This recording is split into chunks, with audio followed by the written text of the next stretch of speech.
Okay, we're going to open the June the 21st meeting. We'll have an invocation by the mayor, pledge of allegiance by Commissioner Wilson, then we'll have the roll call. Everybody please stand.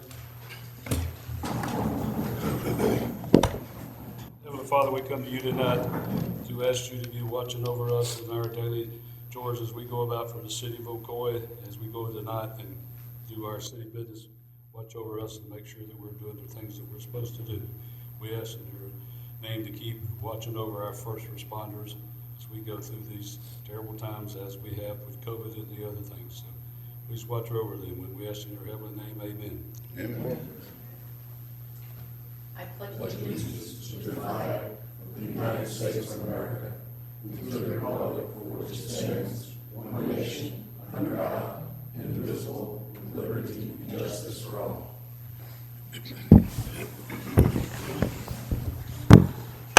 Commissioner Brinson, Here. Commissioner Wilson, here. Mayor Johnson, Here. Commissioner Firstner, Here. Commissioner Oliver. Here.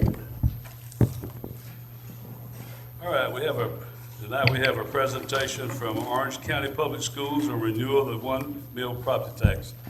Come on up and introduce yourself.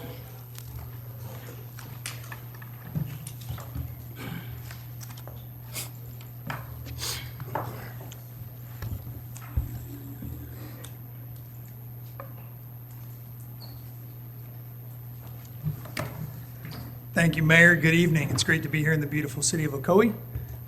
Haven't been here in a little bit. It looks beautiful. So as I came in, I am Scott Howard. I'm the Chief Communications Officer for Orange County Public Schools.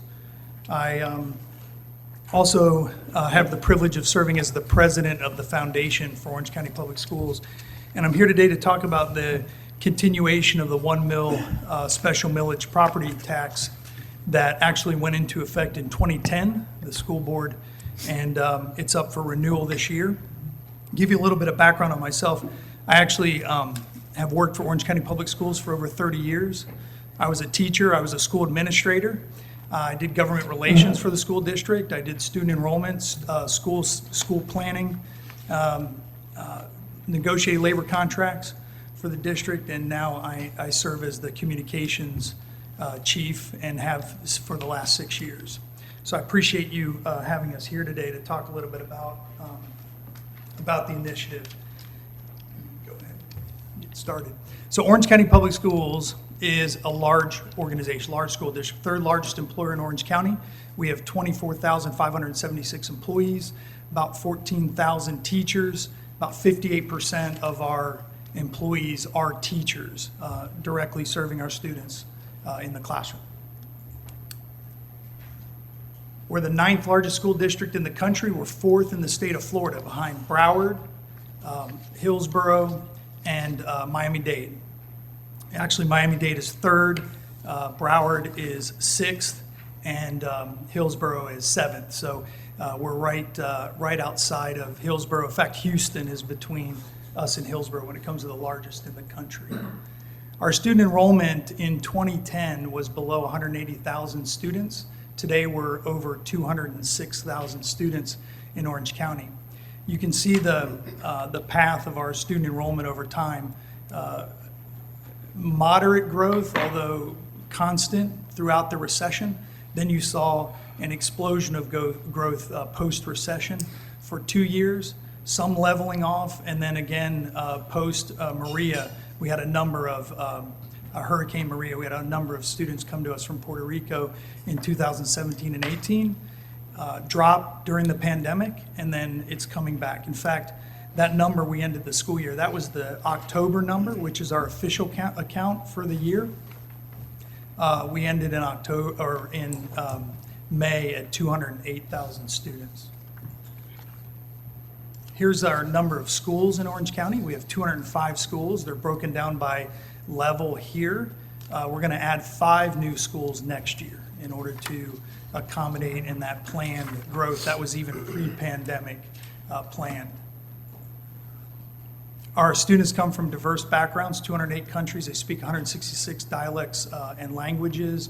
We have 13% of our students that are English language learners. English is not their first language. Our socioeconomic status of our students has actually that level of free and reduced meal recipients has increased 9.5% over the last 8 years. We've seen an increase from 65.5% to 75%. Now, while this tracks along the same tracking as poverty level, it doesn't reflect the poverty level. The threshold for acquiring a free and reduced lunch status is much lower than what it would be for the poverty level. Poverty level's in the high 30%, but still, this is a trend that we've seen post-recession and post-pandemic. Our finance department has won a number of certificates of achievement and awards for excellence over the years. Very proud of that. Our procurement office as well. We actually have won the Governor Sterling Award 3 times, which is for operational efficiency and excellence in the state of Florida. Our HR department won it 1 time, and our operations department has won it twice. And this year, we won the National Baldrige Award, the Malcolm Baldrige Foundation Award for operational excellence and efficiency. We have the lowest operational cost when it comes to our administrative cost per student. We are the lowest amongst the 7 largest school districts, and we're 8th lowest amongst the 67 in the state of Florida, which means more money is going to support students, schools, teachers than spending on the administrative side. That's a report that's put out every year by the Department of Education. Graduation rate is in 2000 was under 50%. Now it's 98.4%. We're an A school district, very proud of that, have been for the last 3 years. And let's talk just a little bit about the impact that this 1 mil has had on our students. We have the highest percentage of art students of any district in the state of Florida. Every single student in our district has access to the arts. It's truly access for all. Athletics the same way. Every single one of our schools offers every FHSAA sanctioned sport, and we offer JV and freshman sports. We offer middle school sports in all of our middle schools. That's not true of every school district across the state. Many of them cut their middle school programs. Our operating funds, 50%, well, it's about 50-50. 51% come from state revenue, 49% from local revenue. The 1 mil property tax makes up 9% of our operating funds for the district. It was first approved in 2010 by 54%. It was continued in 2014 by 76% yes, and in 2018 by 84% yes. Here's the money that it generated last full fiscal year, and it's projected to generate about $63 million for this fiscal year. $86 million towards teachers. Those will be your non-core teachers, a lot of your counselors, social workers, college and career specialists, art, music teachers would be about $55 million towards that, $7.7 million towards athletics. About $200,000 went towards after-school activities. Of course, during the pandemic, we didn't have many of those things and field trips. And then our charter schools actually receive $12.6 million. So they receive a proportionate share of the 1 mil, and they have since 2010. Here's the budgeted funding per student. You can see in 2010 we were below $6,500 per student. Now we are back to levels pre-recession, but when we approved you can see that that gap between the CPI and our funding in 2010 was about $1,000. That's the amount of funding that was lost per student, pretty much within about an 18-month period by the legislature, and it was continuing to dive, and so the board asked the voters of Orange County to approve a 1 mil, and this is what it allowed us to do. Still not back to the CPI levels that we would have been had the recession not happened, but it certainly closes that delta. Here's the reason why the delta hasn't completely been closed. The millage rates in FY10 set by the legislature for the school board to adopt was 5.425 mils. Over the course of the next 12 years, and beginning rapidly in 2016, they began to roll back the millage rate. So unlike local government, the school board doesn't control their millage. They are forced to adopt whatever the legislature does. They have to rely on a special millage or something like that to offset, which you can see the orange represents that. We're still 1.88 mils below the level that we were as far as a required local effort in 2010, and 0.88 mils if you include the 1 mil. Here's the ballot language. It'll be on the ballot on the August 23rd ballot. It'll be the last item on the ballot. It's the, there's one change in here, and the board wanted to make sure throughout the recession that we retain teachers. That was the previous language. They actually changed it to compensating teachers to make sure that our experienced teachers were getting the money that they needed to be able to retain them and keep them in their positions, in their jobs. When the beginning teacher salary was raised by the legislature to $47,500, which we supported, there was no money to give experienced teachers any kind of additional compensation. And so we've been able to do that some with the federal funding, but it's actually been the compression that has hurt us, and that 12-year compression. You have 12-year teachers that are making slightly more than a beginning teacher. And also the $15 per hour requirement by the legislature to do this year is causing some additional compression. They wanted to try to take care of that on a non-recurring basis with some salary supplements moving forward. It'll be on the August primary ballot, again, to continue the current 1 mil cost to a homeowner with a medium assessed value home of $229,000. It costs $17 per month. That's $229,000 medium assessed by the Orange County property appraiser. That's not what you would see it on Zillow or be able to sell it tomorrow on the market. That is the assessed value minus the $25,000 homestead. It's $204 per year. It's $17 per month on average. That's an increase since 2010 of only $6 per month, roughly, for the average homeowner. And it is for operational expenses. It's not for capital. Here's some of the deadlines to vote. I'm sure you all are very familiar with this. In the August primary, it will be on that election, on that ballot, and I'm happy to answer any questions. I apologize if I went over time, Mayor. Thank you. Thank you. Anybody have any comments? Thank you. Great. All right. Good job. Thank you very much, Mayor. I appreciate Sure. it. Thank you, Commissioners. I appreciate you indulging me Thank the you. time. Thank you. Thanks very much. Good seeing you again. Thank you. Now we have our annual comprehensive financial report by Tammy Campbell with McDermott Davis, and our finance director, I guess.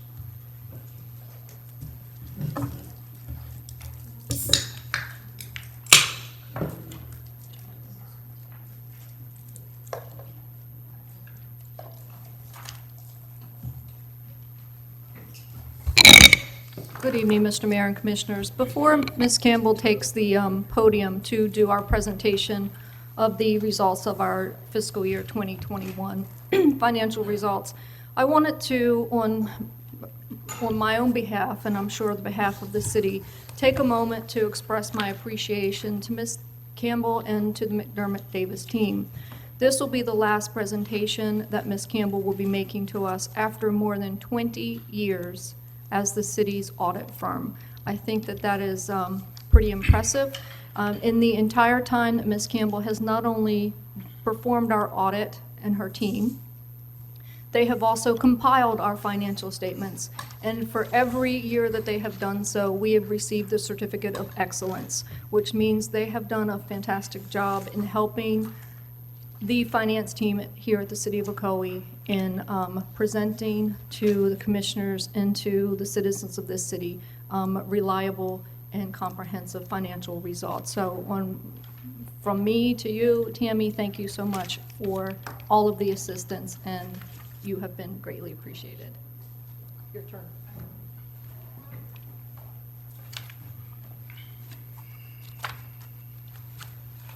Thank you and good evening.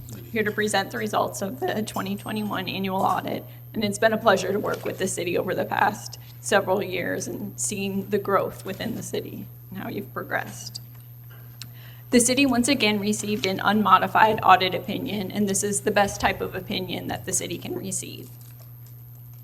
The city was in compliance with all of the laws and regulations we tested as part of our audit, and the prior year management comments have been fixed and are not repeated in this year's comments. So city has taken the steps to address those, and the internal controls have improved.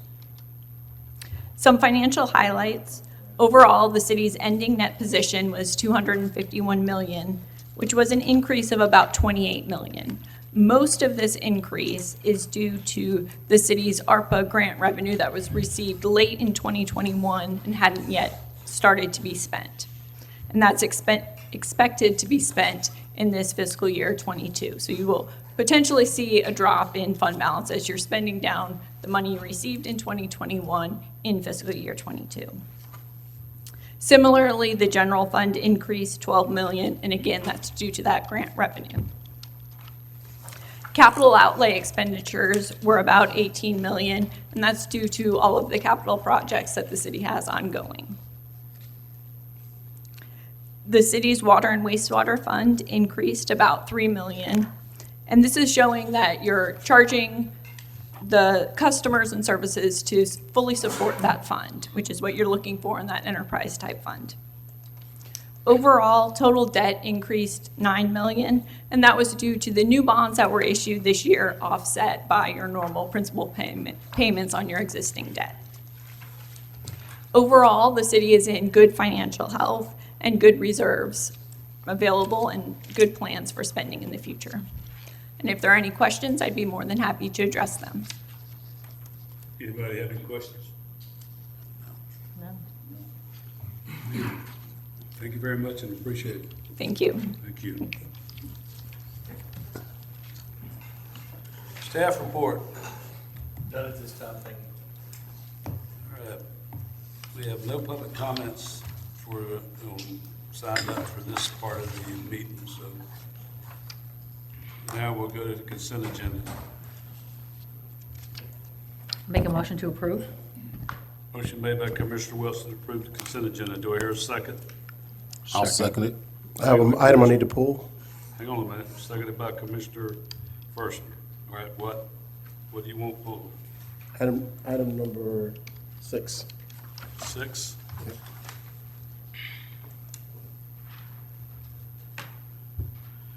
Okay, all right, let's have a motion to approve items 1 through 5. Do I have a motion to approve items? I'll make that motion. Huh? I'll make that motion. Commissioner Wilson makes the motion. Do I hear a second? Second. Seconded by Commissioner Forster. Any more comments on those issues? Let's vote. All right, those 1 through 5 carry. Now you can talk about 6.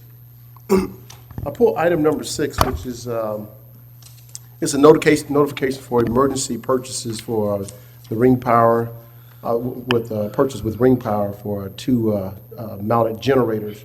I pulled that item because you can probably come down, because I'm going to ask Trent to kind of comment about that. The reason I pulled that item is we had I have several students watching this commission meeting tonight from several organizations, one from the Capital League. There's about, I would say 8 or 9 students watching this, and I have 3 of my OIC students watching this. We pulled items from the agenda as a lesson for civics. We had a leadership conference. We talked about civics and talked about different things that what happens in government and how we have to react to things when it comes to emergency items such as this one here. So we pulled this item as a learning lesson. It's actually a lessons for the kids.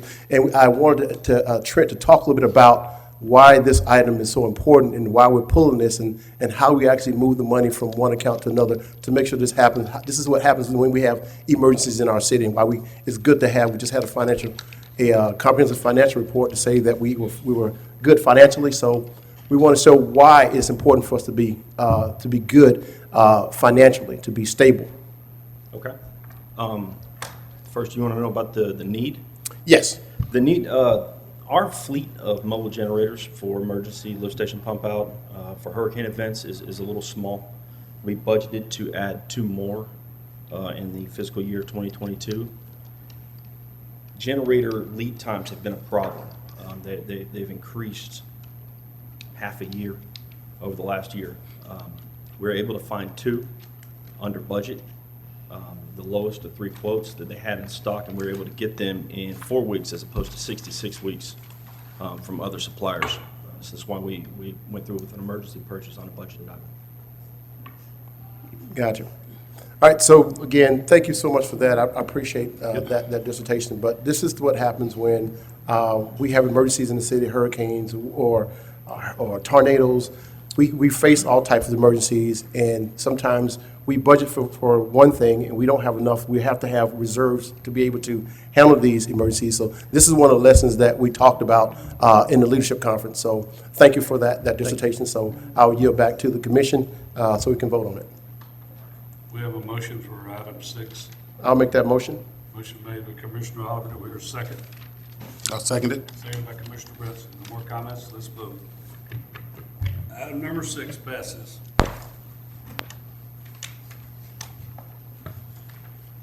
On the first reading of ordinance adopting the new boundaries for the commission districts of the city of Ocoee. City Clerk Melvin. This is just first reading. I'll go ahead and read the title to that ordinance. This is an ordinance of the City of Ocoee, Florida, relating to geographical boundaries for single-member city commission districts, amending Section 5-21 of Article 2 of Chapter 5 of the Code of Ordinances for the City of Ocoee in order to change the geographic boundaries of the single-member city commission districts, providing for delivery to the Orange County Supervisor of Elections, providing for severability, providing for codification, providing an effective date. All right, this will be brought back on July the 19th for second reading and vote. All right, item number 8. Second reading of ordinance for Land Development Code Amendment to Article 2, Section 2.4 definitions, and Article 5, Sections 5 through 15 specific use development standards related to tourist homes, vacation homes, short-term rental units. Zoning Manager Whitfield.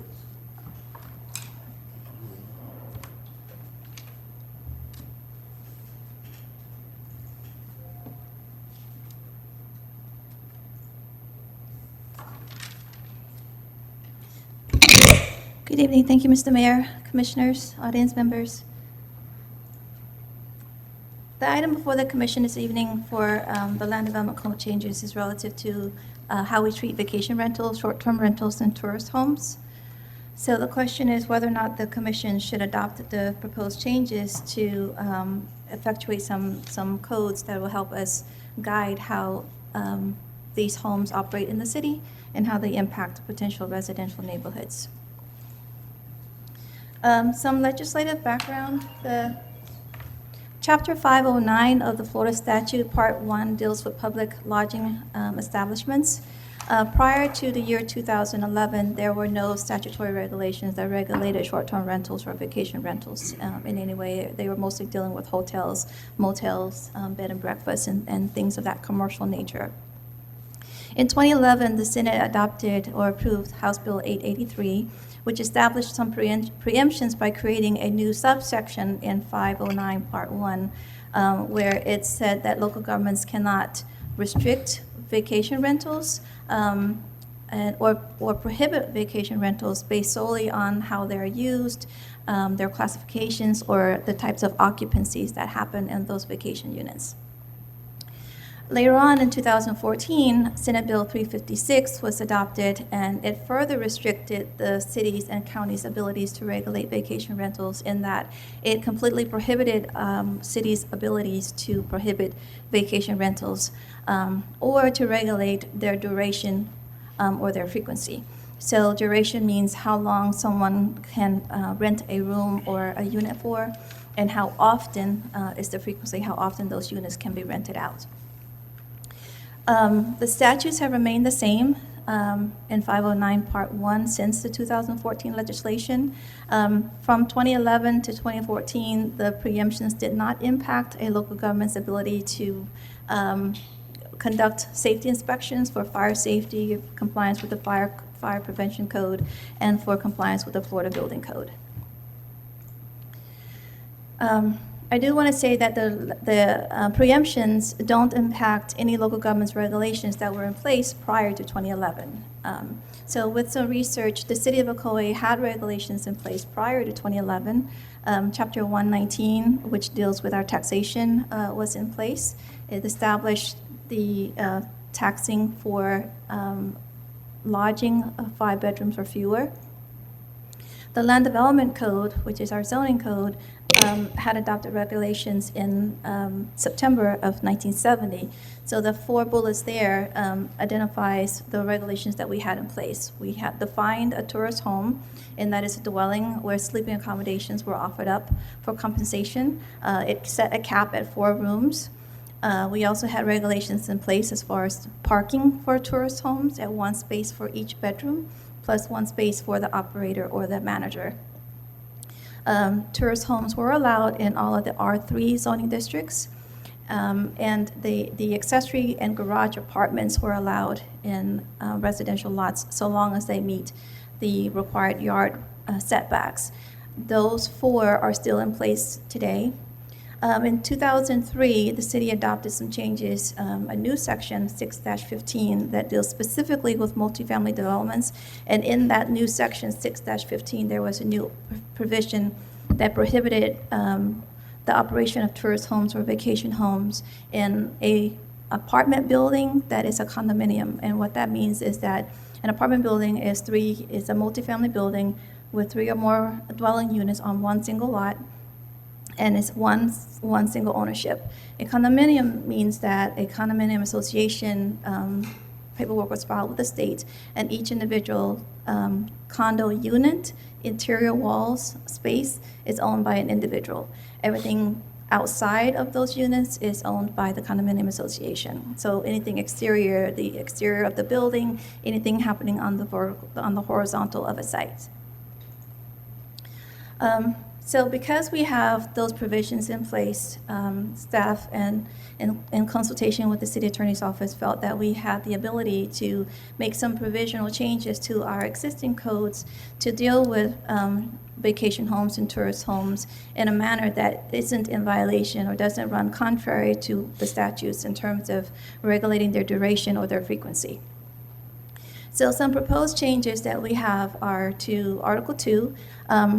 Article 2 has the section that has definitions. We currently have, as I mentioned, a definition for tourist home. That definition makes reference to transit guests.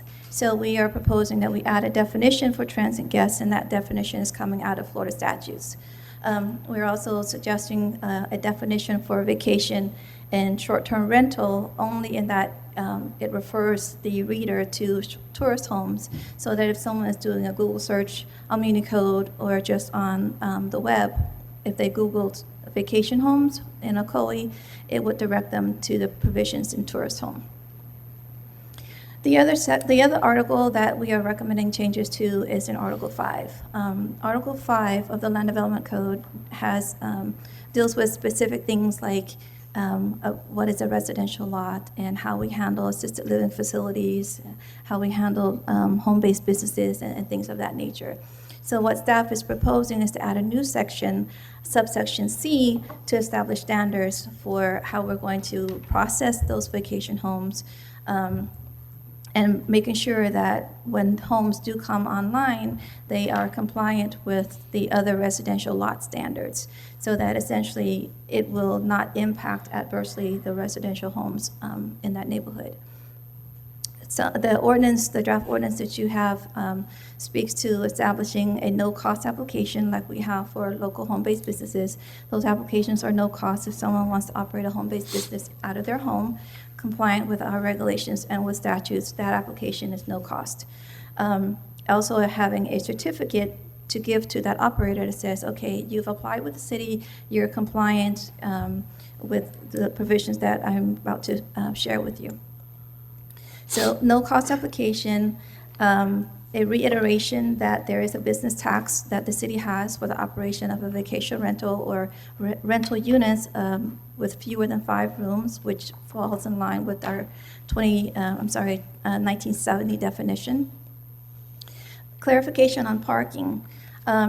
As you know, the city has standards on the amount of impervious surface that any residential lot can have. Impervious surface is anything that is impervious to weather, so it impacts drainage. Because parking is required at one space per bedroom, we don't want to have a residential lot with paved parking all over. So we still looked to make sure that the parking for that vacation home is compliant with that district's maximum impervious. Right now, all residential districts has a 50% max of the lot frontage for impervious. That can be impervious used for parking, or sidewalks, whatever it might be. We still have regulations in place that limits vehicular use area to just within 2 feet of a property line. So all those things that apply to every residential lot, we would be looking to apply that to a residential dwelling unit that is being used or offering up vacation rentals. Similar to many other communities in the coastal counties of the state of Florida, they have in their provisions the identification of a responsible party. That responsible party is going to be responsible and available 24/7. They are in charge, essentially, of making sure that the operation of that short-term rental is compliant with the Florida Building Code, compliant with the fire safety. They can make that home available for inspection by the fire marshal or the building official with 48 hours written notice. That person is the person that the property owner has identified as being responsible for taking care of any emergencies that may happen. The responsible party could also be the property owner, not just someone operating it. We have received calls of people living out of state who want to make those investments here and have short-term rentals, buying homes here in the city of Ocoee, and then having somebody manage those homes for them. And that provision was intended to capture that scenario where the property owner is out of state or out of city, but we still want someone nearby who can react to emergencies within on a 24/7 basis. As I mentioned, the short-term vacation rentals still have to be available for inspection with a written request within 48 hours by the building official or the fire marshal. So this item went before the Planning and Zoning Commission at 2 public hearings. The first one was in April. The bulk of the discussion at the Planning and Zoning Commission was relative to how is a room defined. The existing definition speaks to sleeping accommodations. So we talked about, a 3-bedroom house could have 8 rooms in it, but that doesn't mean that the laundry room, the bathrooms, the living room, those are habitable sleeping accommodations. We also discussed how many separate bookings could a single home, let's say it's a 4-bedroom home, how many separate bookings can that home have? That was discussed at the May hearing. In consultation with the city attorney's office, we determined that to avoid any potential conflict with the statutory preemptions as far as the use of the vacation rental, we were advised to not include any provisions that limits the number of bookings. But when you consider the number of parking spaces that each home would be limited to because of the 50% max ISA impervious surface area, the number of parking sort of works to limit the number of bedrooms and the number of tenants or bookings that unit could have, that home could have. We also discussed what is the difference between a tourist home versus a bed and breakfast establishment. Bed and breakfasts are more viewed as a commercial operation. It provides meals and other services that a tourist home or vacation home would otherwise not have. So there's a distinction there. Bed and breakfast falls more under the hotel motel type of operation. One of the questions also was, would the city be held responsible or liable for any emergencies or issues that may come up, or if a tenant I don't know what the right word for it is, I can't think of it right now, but if someone were to book a unit and they come from out of state and they arrive at the unit and the unit is substandard, would the city be held responsible for allowing a unit that is substandard? The discussion leaned towards the responsibility falling on the operator. So it's the operator's responsibility to make sure that what they're offering up for rent is meeting Florida building safety requirements. So with that, at the May hearing, the Planning and Zoning Commission made a recommendation for approval, subject to one condition, and that is to add the words habitable sleeping accommodations next to the word room, so that it's very clear when an applicant submits a site plan and their application for a tourist home, that the rooms that the city will be looking for are those rooms that are habitable for sleeping, not a laundry room or a loft, or, you know, the living room being partitioned out with bunk beds or something like that. That recommendation is in the draft ordinance, and with that, staff is recommending that the City Commission approves the amendment to the Land Development Code to Article 2, Section 2-4, and Article 5 to adopt a new 5-15 to regulate tourist homes to ensure the health, safety, and welfare of the general public. And I'm available for questions. I do. This is the second reading of the ordinance for the change to the Land Development Code. This is an ordinance of the City of Ocoee, Florida, amending the City of Ocoee Land Development Code, Article 2, Section 2-4, definitions, and Article 5, Section 5-15, specific use/development standards relating to tourist homes, vacation homes, short-term rental units, providing for codification, providing for conflicts, providing for severability, providing an effective date.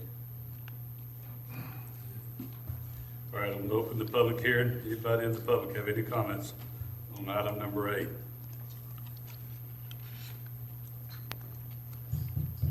All right. I'm going to, you fill out a form for this? You can do it after you talk. You have 3 minutes. Yes, sir. My name's Jim Moyer. I live in Arden Park. I've been told a couple different things.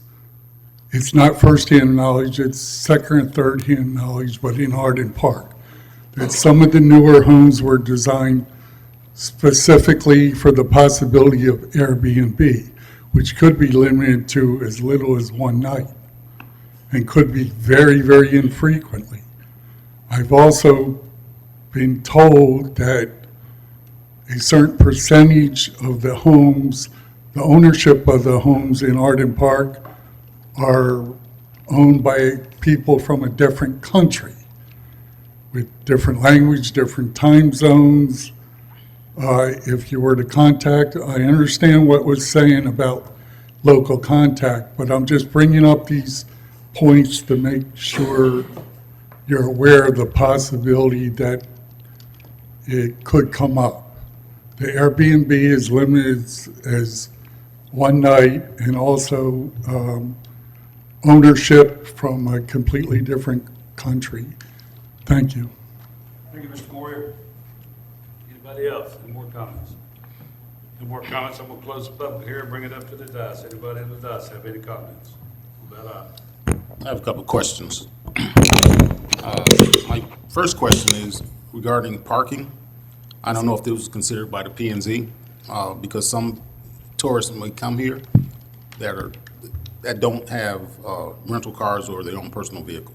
So I don't know if Uber and Lyft and those type of conveyances were considered as far as the parking, because my follow-up question is, how long is considered a stay? What is the definition of a stay? Is there a maximum time they can stay there? The statute specifically preempts our ability to limit the number of days or nights and how frequently each bedroom or each unit can be rented out. The statutes do have definitions for what's transient and versus what's non-transit public lodging, and that is that if it's no more than 30 days for transient public lodging and a minimum of 30 days for non-transient public lodging, but that's regulated by the state. Okay. Yeah, and They didn't speak about parking and Lyft and Ubers during the Planning and Zoning Commission hearings. okay, and I only asked the part about the taxis, Uber and Lyft, because we're talking about parking and the number of vehicles associated with the number of guests in that space. What about, and I don't know if it pertains to HOA restrictions. How is that accommodated with this new? So Regulation. HOAs are a separate body from the local governments. They do have the authority to enact their own deed restrictions and whatnot. So if, for example, an HOA has those restrictions, the property owner has the ability to seek an application with the city. We, under our code, would be able to provide that certificate if it complies with all the standards in the proposed ordinance. However, it is that operator or property owner's responsibility to make sure that they're compliant with their HOA restrictions. The city wouldn't enforce an HOA's restrictions. Okay, and I asked that question because we just had an item come before the commission regarding HOAs just recently. So I want to make sure that people are aware that the HOA has some voice in this matter. And the city, in this case, using language, would not enforce something that was against the HOA restrictions. Correct. Yes. Some local governments, such as Orange County, has restrictions to vacation rentals in certain special areas like Horizon West. They're not allowed, they don't allow it. But again, it's up to that HOA, but we wouldn't enforce it. Yeah, Mike Creamer, Development Services Director. That's a good point, because really how I try to describe HOAs to people is you guys are all a part of a not-for-profit. These are the regulations for you to be a member of that. The regulation may be you cannot operate a business. However, the city cannot enforce the HOA regulation because that's a part of your partnership in that not-for-profit. Okay. The travel was, the number of parking spaces was based off of rooms, not guests. So 4 rooms, 4 parking spaces. So yeah, you may get 12 people in an Uber, a couple Ubers coming and stay, but it's based off of number of rooms. That's how many parking spaces. Okay. And so just to be clear, there's no max stay for this, in this scenario. There's no definition for max stay. Not Up to not 30. in our code, Okay. no, sir. That's all I have. Anybody else? All I can say is we can thank our state legislators for all their information regarding vacation rentals and what do we call them here? Tourist homes. Tourist homes. Tourist homes. So, no, I have nothing. All right. I have a comment in regards to free enterprise. Free enterprise, according to Webster's, is a economic system in which private business operate in competition and largely free of state control. In this case, I think the state got it right, and I wish they would have actually put more controls on this particular, this House bill that they had. The reason being is because of the past 3 years, even right going into COVID, I've had several comments from neighbors from different communities, from Forest Oaks to Orchard Park, Remington Oaks, constantly calling about Airbnbs and the noise, the ruckus. So although I believe in free enterprise, but I also believe that whenever that free enterprise infringes upon the liberties and the rights of other folks, then that free enterprise should be restricted. In this case, I think the state got it right to restrict it. I think it's great that we're able to put even more controls on it, and I wish that we could put even more controls on it because, again, it's horrible when you have to stay somewhere and you're living at your home, and right next door, there's someone partying all night when you have to go to work. And I've gotten several complaints about that over the past 3, even almost 4 years. So, yeah, we got it right. Do I understand you saying that the state did the right thing? Well, I said that, well, the state, they loosely got it right. They put some controls on it, but not enough. They should have really tightened down even more so than what they did, but they They Should didn't. have allowed We us. had the ability to add more controls based on this ordinance here, so. See, I disagree. we They got should it have right. allowed us to allow us to control our own city. Yeah. That's why I disagree, so I'll leave it at that. Gotcha. Agree. All right, that's, comments are done up here. I need a motion for item 8. I'll make a motion to approve. Make a motion by Commissioner Wilson. There's a second. I'll second it. Second by Commissioner Brinson. Any more comments? If not, let's vote. Motion carries unanimously. Public hearing item number 9, resolution vacating a portion of existing utility easement located at 1540 Lily Oaks Drive. Manager Whitfield. Thank you, sir. So the issue before the commission is whether or not to approve a resolution abandoning and vacating, a 3-foot by 9-foot triangular portion of a 10-foot utility easement that is located near the rear of the property located at 1540 Lily Oaks Drive for the construction of a screen enclosure over an existing deck. This is a general location of the property. It backs up to Lake Lily. This is an aerial of the property. As with all vacation of easements, in this instance, a utility easement, letters were sent to each of the utility providers listed there, and we received no objections from any of those providers. This survey shows the property. This is what was submitted by the applicant team. If you're able to see the writing there, it's the 3 by 9 portion, not the entirety of the 10-foot easement. This shows it in a little bit more detail. It's just this piece right here that the property owner is requesting the vacation for, just so that she can put a structure on top of that deck. In terms of the other code requirements for a single-family home, it does meet the setback requirements, and it does meet the maximum impervious surface area, so the improvements will not have an impact there. With that, staff recommends that the City Commission approves the resolution to abandon and vacate the 3 by 9-foot triangular portion of the 10-foot utility easement located at the rear of the property in order to allow for the construction of a screen room. Thank you. Yep.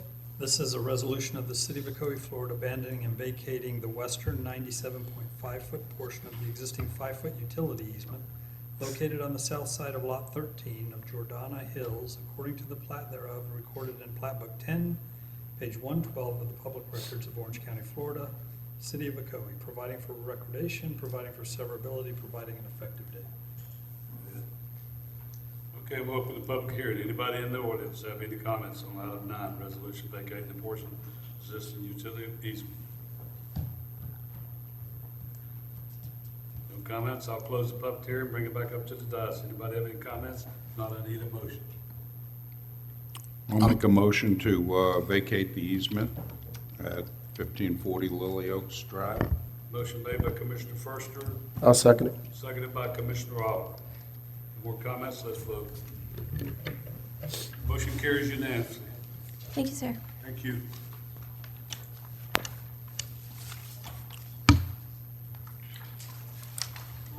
Item number 10, approval of contract for sell and purchase from 2B Platinum LP for 2 city-owned parcels identified as 15 South Kissimmee Avenue and 214 West McKee Street. Development Service Director, Rumer.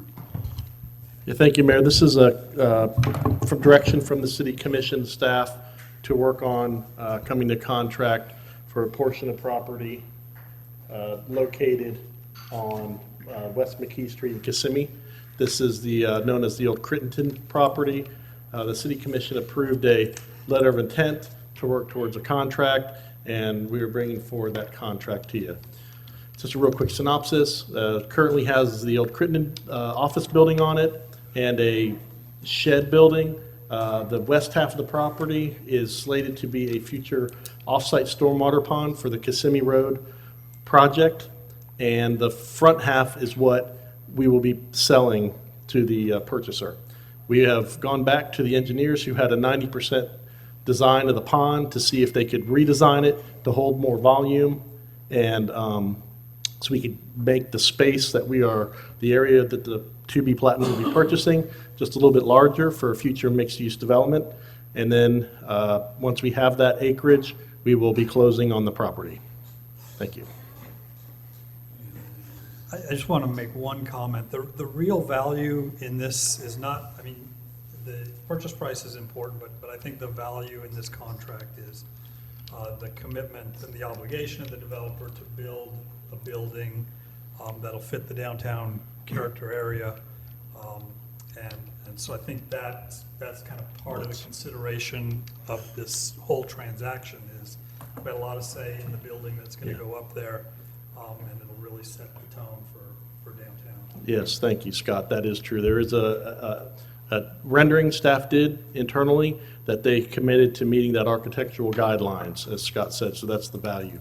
All right, now that's the question. If it does not meet it in a time frame, does it come back to the city, buy the city back? Yeah, we have, I can't remember what the time frame is, if it's, I think it's, if they try to sell it within a year's time, there is a provision, Mayor, that we can purchase it back. All right. Okay. And because it's sale of property, it's a public hearing, and so we've advertised it, and there's no ordinance or anything there, it's just a Yeah, public hearing. There's an item in number B, I remember reading that. It says that in the event the buyer sells the property prior to the construction of the building for $500,000, just using it. With each transfer, seller shall be entitled $200,000 and buyer shall be entitled to $300,000 of the $500,000, so. I just want to make sure that was Yes. clearly understood. Okay, I'm going to open the public hearing. Anybody in the public have any comments to this item 10? No comments? I'll close the public hearing, bring it to the dais. Okay, anybody have comments before we make a motion? Just a quick question. This $300,000 for both properties, right? There will be the. Together? Well, the back half's going to be retained by the city as a pond, so it'll be from the safest point from the bank of the pond to Kissimmee. That area of land is what will be sold. Okay. So they are purchasing the whole, but understand, right in, under the contract, but it's going to be the remaining at the end of the day. All right. Anybody else got any comments? I'll make a motion to approve the contract. Motion made by Commissioner Forster. Do I hear a second? I'll second it. Seconded by Commissioner Brisson. I will say that is an area that would make a great corner for commercial or business or townhomes to go in that corner, so. Nice bookend to the city hall. Which helps the downtown Yep. progression. All right, no more things, let's vote. Motion carries unanimously. Thank you very much.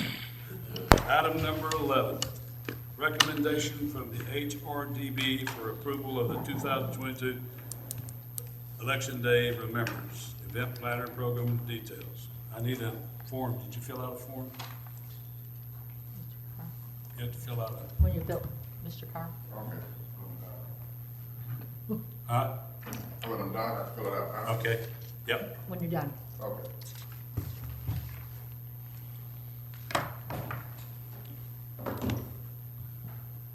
That 3-minute time. Good evening. Good evening. I'm Jay Carr, Subcommittee Chair of the Human Relations, Ocoee Human Relations and Diversity Board. The Subcommittee Chair. I'm going to briefly go over the program agenda, give a summary, and myself, along with Jennifer Young, the agency, will be available to answer any questions.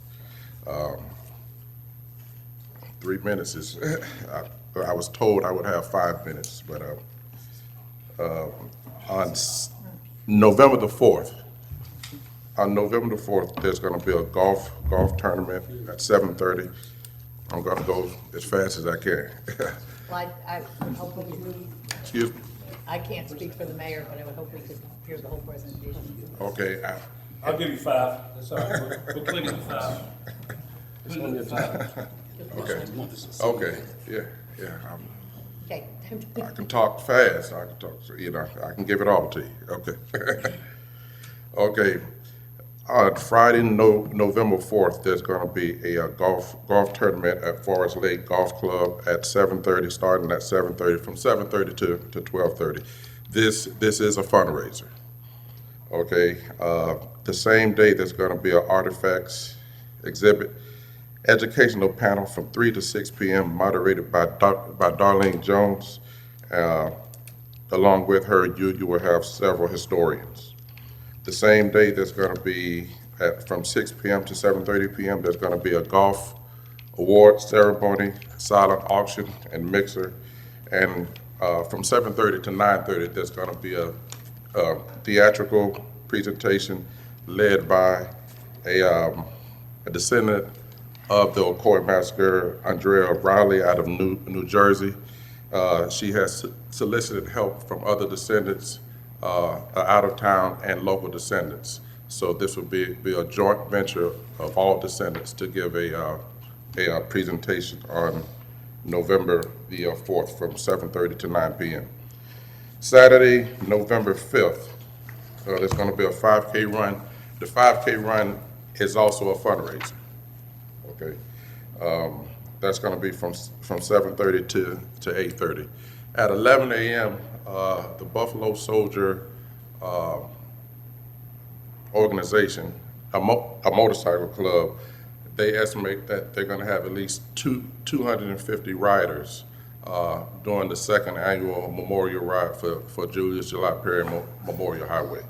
They're going to be coming from Ocoee, Oakland, through Winter Garden to Ocoee, and they will reach the Lakeshore Center at approximately 12 p.m., which the Unity Day Festival will start at 12 p.m. and go from 12 to 5.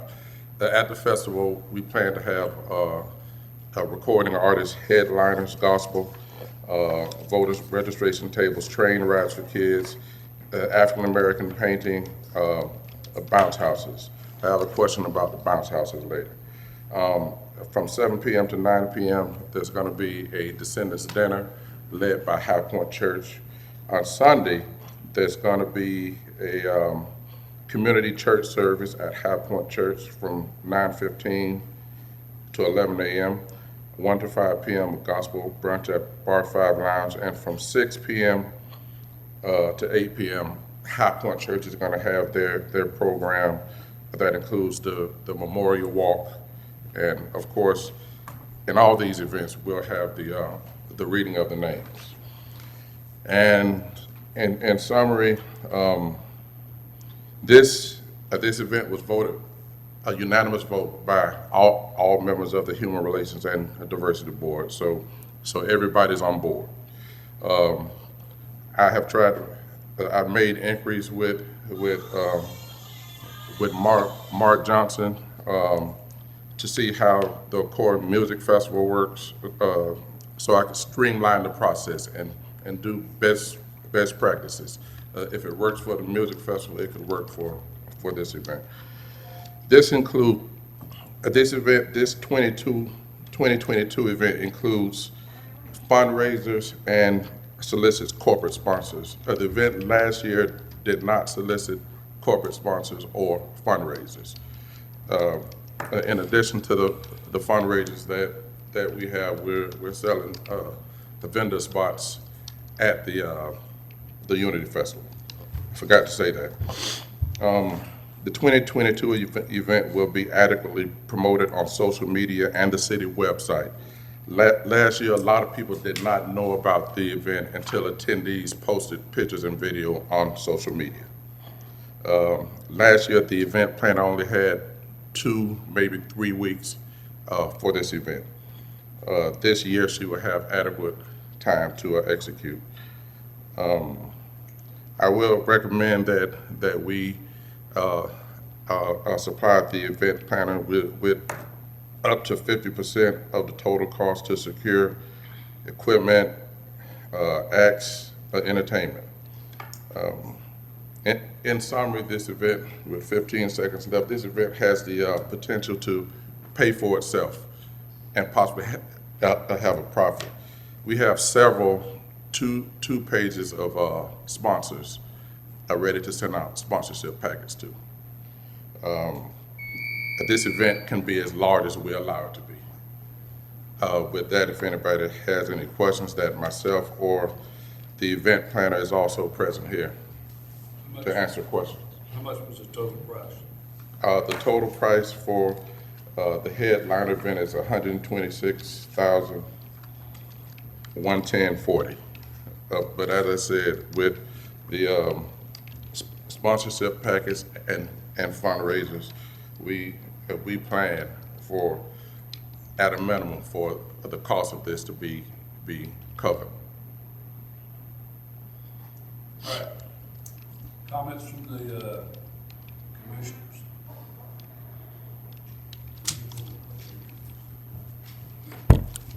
What? You want to start? You want to start? Go ahead, Commissioner. Yeah, I think, based on some of the things you said, I know in the last year's event, or last time the event was put on, it was short notice, and I think the event turned out fairly well.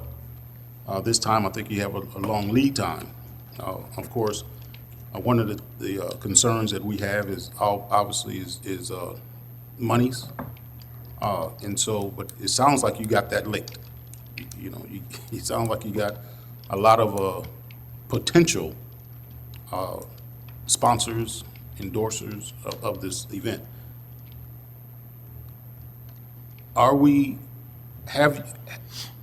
What is the ask of the city? That's my main question. The ask of the city is to fund it. Prior to the end of the event, we need, as you know, well, as the event planner states, you have to book entertainment early, especially national headliners, and you have to leave deposits. There's no way to book a headliner after the end of the fiscal year. You have to leave deposits like now within the next couple of months. I say within the next 30 to 45 days. Okay, so are you asking for, because I'm looking at two figures here.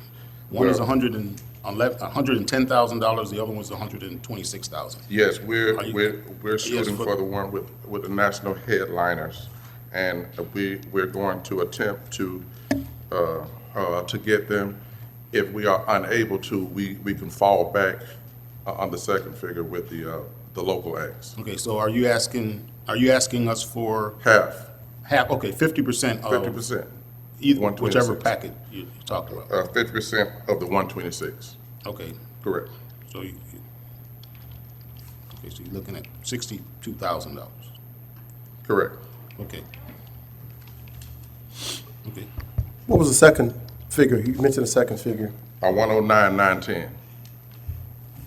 $109,910. Yes. What's the difference between the first and the second? Oh, the second one is using local acts only. The first one is using national headliners, recording artists.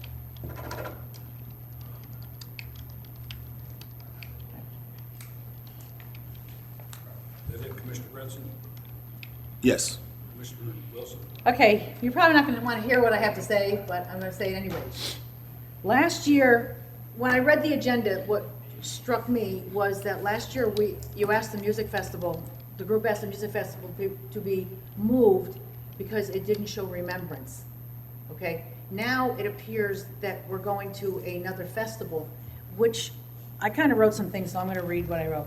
I thought a few years ago the city moved the Founder's Day to the spring, renaming it the Ocoee Music Festival as not to be a festival atmosphere to such a somber time in Ocoee history. Now I see that the festival atmosphere is appearing again only in the name of remembrance. When I think of remembrance and remembering, I think of 3 R's. I think of reverence, respect, and remembrance. These folks ran for their lives. Some lost their lives. I think they should be honored, not with a festival that has face painting, a golf tournament, food trucks, vendors selling their wares. To me, that doesn't show what I want to show our residents in Ocoee, what we're doing to remember these folks that gave their lives. I don't think that festival atmosphere is appropriate. This is my opinion. I know that we tonight had Commissioner Oliver speak about educating. And to me, this is a time that we educate. It's not a time to go out and have face painting. I just don't think that's the atmosphere that I would want to show. That does not show the reverence. I think last year was very nicely done, but this is changing the whole dynamics of it. And to me, it's just inappropriate. That's my I can opinion. respond to that. Okay, I mean, you want, okay, because I have more, but go ahead.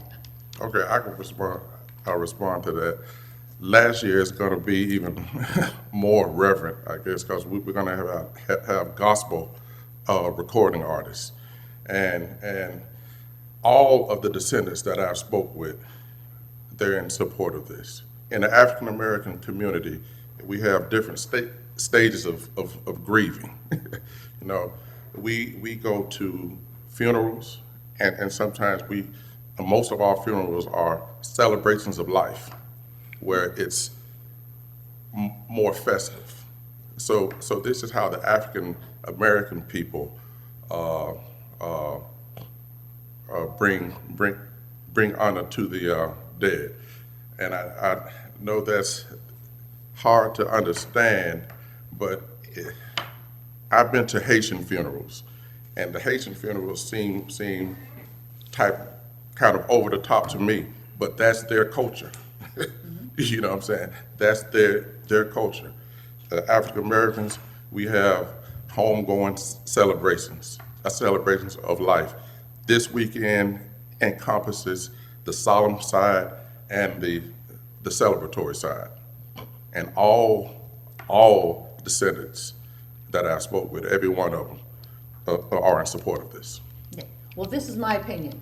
Okay. Okay, and I feel very strongly about it. Yes, I believe celebration of life, but I don't think face painting and those type of things bring that reverence and that remembrance. To me, it's wrong. Yeah. One. No, go ahead. I have some more on another part, but that was Okay, something. one more item. In 2019, Senator Randolph Bracy did an event called July and November, which is an event that we are trying to mimic. Okay, all of the descendants came to that event and thoroughly enjoyed it. You came, Commissioner. I came, but I did not like the vendors. I'll be Okay. quite frank. That was not. Okay. That didn't show remembrance to me. Okay. I'll tell you that part. I did not like that part. Okay, the descendants did. Okay, well. And the participants did like, I wasn't on the committee for that event, but I talked to them, and they had great reviews for that event, and all descendants loved it. Okay, these are some things that were a concern to me, okay? Okay, This is the understood. way I look at it, because I thought, as we're walking that night, and no one could talk, we walked the walk and walked through the Ocoee Christian Church, there was an education moment, and I think I that's very agree. important. But I I agree. just can't see the festivities, I'm sorry, in this, for us. And I also see a ticket that's very hard to sell our residents, 109 to 126, that if you don't accomplish the fundraising, who is going to bear the balance of it? This is a factor that, because we're going into budget year. We're going to be starting to do budgets. This is a time that this money is not in contingency right now to offer that. Even at the 60,000, we don't have contingency for that. And in order to have a special budget session, we have to have 2 public hearings. We're really pretty much at a time where we're working on next year's budget, and this is going into next year. So that's an issue aside from my own problems with the festivities. And I think they can be done for less than 109,000. I feel as though that last year's budget was very appropriate, and that's me speaking. But I do have a problem because we have a next year's budget that we haven't even started yet, that starts October 1. So I don't even know where the money would come from at this point without a special session, 2 public hearings. So that's on the sidebar to my beliefs. Okay. Okay? Thank you. Commissioner Carson. I feel the same way that Commissioner Wilson does as far as in respect to the atmosphere that this is portraying. I thought that the one that we did 2 years ago was very respectful, and it was right on point, and it showed, you know, the reconciliation that was involved. This has more of a carnival appearance. Fundraising golf tournaments and you know, 5Ks, motorcycle parades and everything. I just feel that that's out of place, but once again, that's my opinion. $62,000, I think it goes beyond just my opinion. We're not in the position to approve that now or any time before the next budget. We'll be into budget workshops next month, half a month from now. That's the appropriate time that the HRDB needs to present this with details as far as how the money's going to be raised, who's going to raise the money, who's going to pay off the balances that come up short. And we need a lot more information. $62,000 is a lot of money. If you were asking for $2,000 for a remembrance that, you know, was a lot scaled down than what you're proposing, we may be able to do that, but not $62,000, not off the top like that. That's half of it. Yes, yes. And that's providing that you raise the other half through sponsorships, correct? Yes. Yes.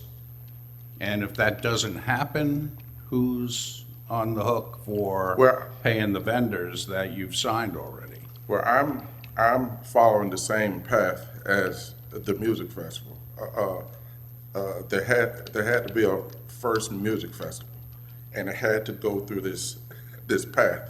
So I'm following the same path as the music festival. Okay, just for information's sake, when the music festival started, 25 years ago or so? 27 years ago, it was nowhere near this magnitude. It started off slow and easy and measured. You know, we did what we could, and we built on that year after year after year for 27 years until it became what it was. I think you're jumping in way over your head here with, you know, just the ambition of the project that you're talking about. To start out 3 days, that's the same magnitude as, it's even larger than the music festival. That only went 2 days. But I have a lot of questions about that, and believe me, I think you're doing a good thing. You know, you're trying to get the message out there on unity and remembrance. I think we need to slow that down and talk about it a little bit, though. I think you're a little overly ambitious at this point in time to, you know, present this proposal. Okay. Mr. Oliver.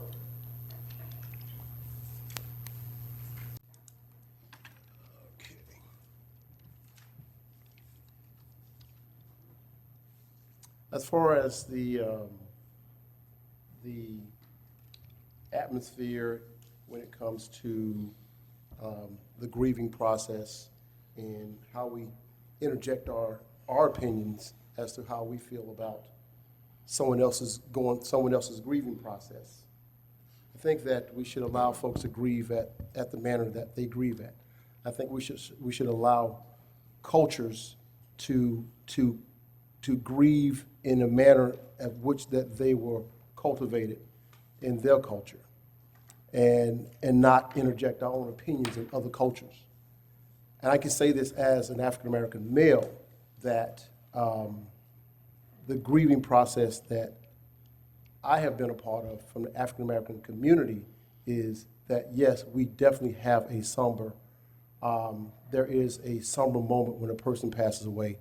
We feel that loss. We feel the pain of others. We feel the pain of our loved ones that's around us that's also experiencing the same loss that we feel. And we go through that process Some takes longer than others. Some linger on that process of grief for years. And my father died about 7 years ago. And from time to time, I still feel that loss, and I feel that pain and that grief. But through it all, in our culture, I have come to the point where I can celebrate his life. So when my father passed away, it was a celebration of life, even though I was still grieving. But it took me a while to get to that moment. But I am at that moment where I can sit down with my siblings, and we can laugh and joke, and we can talk about our father. We can talk about the jokes that he told us, the things that he taught us, the places he took us. We can laugh and joke about that. We can celebrate his life. So when it comes to the descendants, I think you did the right thing by asking the descendants as opposed to trying to assume what you think they wanted. Did they want a solemn event where we can actually honor them in respect? And do you want an event where you're going to celebrate life? I think that you may have got some mixed responses. I've sat in the meetings at the HRDB, and I've listened to the constant back and forth about the grieving process and how we feel that we should celebrate the ancestors of the Ocoee massacre. And at one meeting, someone said, "Why don't we just ask them?" And you would think that would have been the first thing we did, but however, we didn't. And they got it right and went back and asked the ancestors, "What do you want?" I believe there was a couple of them that said that they would really appreciate having a somber event so they can sit back and they can remember and they can figure out where they are in the grieving process to go through that. But I believe the majority of them would celebrate life. They believe in celebration of life. And so as far as celebration of life, I believe that we don't have the right to interject our own opinions in how someone celebrates their loved ones. I certainly don't. I would never interject my opinion on how any other culture celebrates or commemorates their loved ones. I have heard in this, through HRDB meetings, I've heard that there's some that just want to just get rid of the subcommittee. We don't want to talk about it no more. It happened long ago. Let's just move on from this. I've heard all these things. Where in that case, you know what? You need to go tell someone from the Holocaust. Tell them to forget about celebrating the Holocaust because it happened so long ago. Tell someone that lost someone in 9/11 to forget the American lives we lost in 9/11. We don't need to celebrate that no more because it happened so long ago. So those things, we need to take that out of our narratives. Just get rid of that. This is something we need to honor the past. How we do it, we should do it in regards to the way that the ancestors of the Ocoee massacre would want to do so. We as a city should get behind what they want, not what we want. So I think you're going about this the right way. I just hope and pray that this commission would be able to see it from a perspective from the folks that lost their loved ones and what they want, as opposed to what we want. So when it comes to the funding for this thing, I would recommend that that we table. I think $109,000 is a little much. I think $126,000 is a bit much. So I do have my opinion regarding that. But I think that we should actually table about a $100,000 line item to be added to our budget workshop so we can have more discussion about it, bring in more details with the city, the different logistical arms of the city, and bring a complete picture during our workshops. We have more time, we can discuss it, we can talk about it then. Until then, I understand that it also takes money to procure talent. It takes money to procure stage and lighting and logistics for this type of event. My personal opinion, I don't think it's shooting too far. I think this is doable. I think it can be done. So what I would say is, I believe that the HRDB, we have about $7,000 that we can work with now. There's about $10,000 that we have for a sculpture that we're not going to do anything with it. So that leaves about $17,000. I would recommend that we actually allow you to have the $17,000 to procure what you need to move forward with what the ancestors want, what the descendants would like to have these type of events. 3 days, I think that might be a bit much. 2 days is doable. 3 days was just, even for me, maybe overwhelming to try to do all this in a weekend. But I think that if we really looked at it in its totality, scale it back to 2 days, do a festival, a celebration of life one day, and a somber event the next, I think that we can just build from there. And you can go from year to year to try to build. I agree with Commissioner Fershner that, yes, sometimes we have to build from year to year. But I think that you're on the mark when it comes to maybe a 2-day event as opposed to a 3-day event right now. And maybe scale back a little bit from the 126,000, even the 109,000. Maybe just look at try to work everything out in a $100,000 budget. But for now, I would say we try to look at the $17,000 to maybe to get you going, and maybe even start your fundraising. You might be able to raise the funds before we even get to October 1st. So that's just my opinion. May I add something? All right. Just a couple things. I'm not going to speak too much on this. I will tell you about I was going through my office today, clearing out some stuff that's going to have to, we're moving our offices, and I have a bunch of notes from the families thanking us for what we did last year. Not complaining, but thanking us. We give them plenty of notice, the ones that come. I don't know who all worked last year, they're not in there tonight, but all that crew did a great job last year putting that on. It was great. It was a somber, respectful atmosphere at the whole thing. I think your golf tournament thing's a good thing, but do that sometime during the year, not during this time. Put it on sometime, you're gonna find out at a golf tournament you're not gonna make. I think I looked at that thing about $50,000. You won't make $50,000. I can tell you, I put a ton of golf tournaments on, you're just not gonna make it. You just don't get it that, so I wouldn't count on that. You can make maybe $10,000 or $15,000, but you gotta get sponsors that'll pay for that, then you gotta get sponsors that'll pay for the other stuff you're doing. And then, it's a tough time, getting tougher too, because of what all's going on now, and what's happening with our government. The money has not to go out. We don't pay it out half when we do I'm not gonna get into it too much, the Music Fest. There's money there, but we don't take that money, half of it out. We don't take it that way. When you get a bill, you bring the bill to the city, and the city runs it through the finance department. That's how that works. When that bill comes through, it goes to the finance department, and the finance department okays that bill. And that's how that works. So it doesn't just get handed out to us, say, here, take this and go spend it. That's not how it works. Because we're gonna have to answer for it someday, and when they do the audit they were talking about earlier. And I think it's a great thing to have. I think a one day, a full day would be a perfect thing to do. I'm like Commissioner Wilson, I'm not for face painting, and now gospel music, I don't have no problem with that. I think that'd be something great to have. But I think the other stuff is just too much. And I think some of this stuff is where they were telling me they're going, what was it? 5K. I don't get involved in that too much stuff. I have to be there about 5:30 in the morning. I think Commissioner Wilson gets there too. But you won't never make it in an hour. That's a 3-hour deal. I'm telling you, is it not? That's a 3-hour. Is that what Director Johnson? It's probably 3 hours, not an hour. So that's planning time you got to account for. I don't have a problem with some of the money. I'm not even at $100,000 because we started. I wasn't there at the Music Fest when it started. I was coming in about 24 years ago. I think it was $1,000.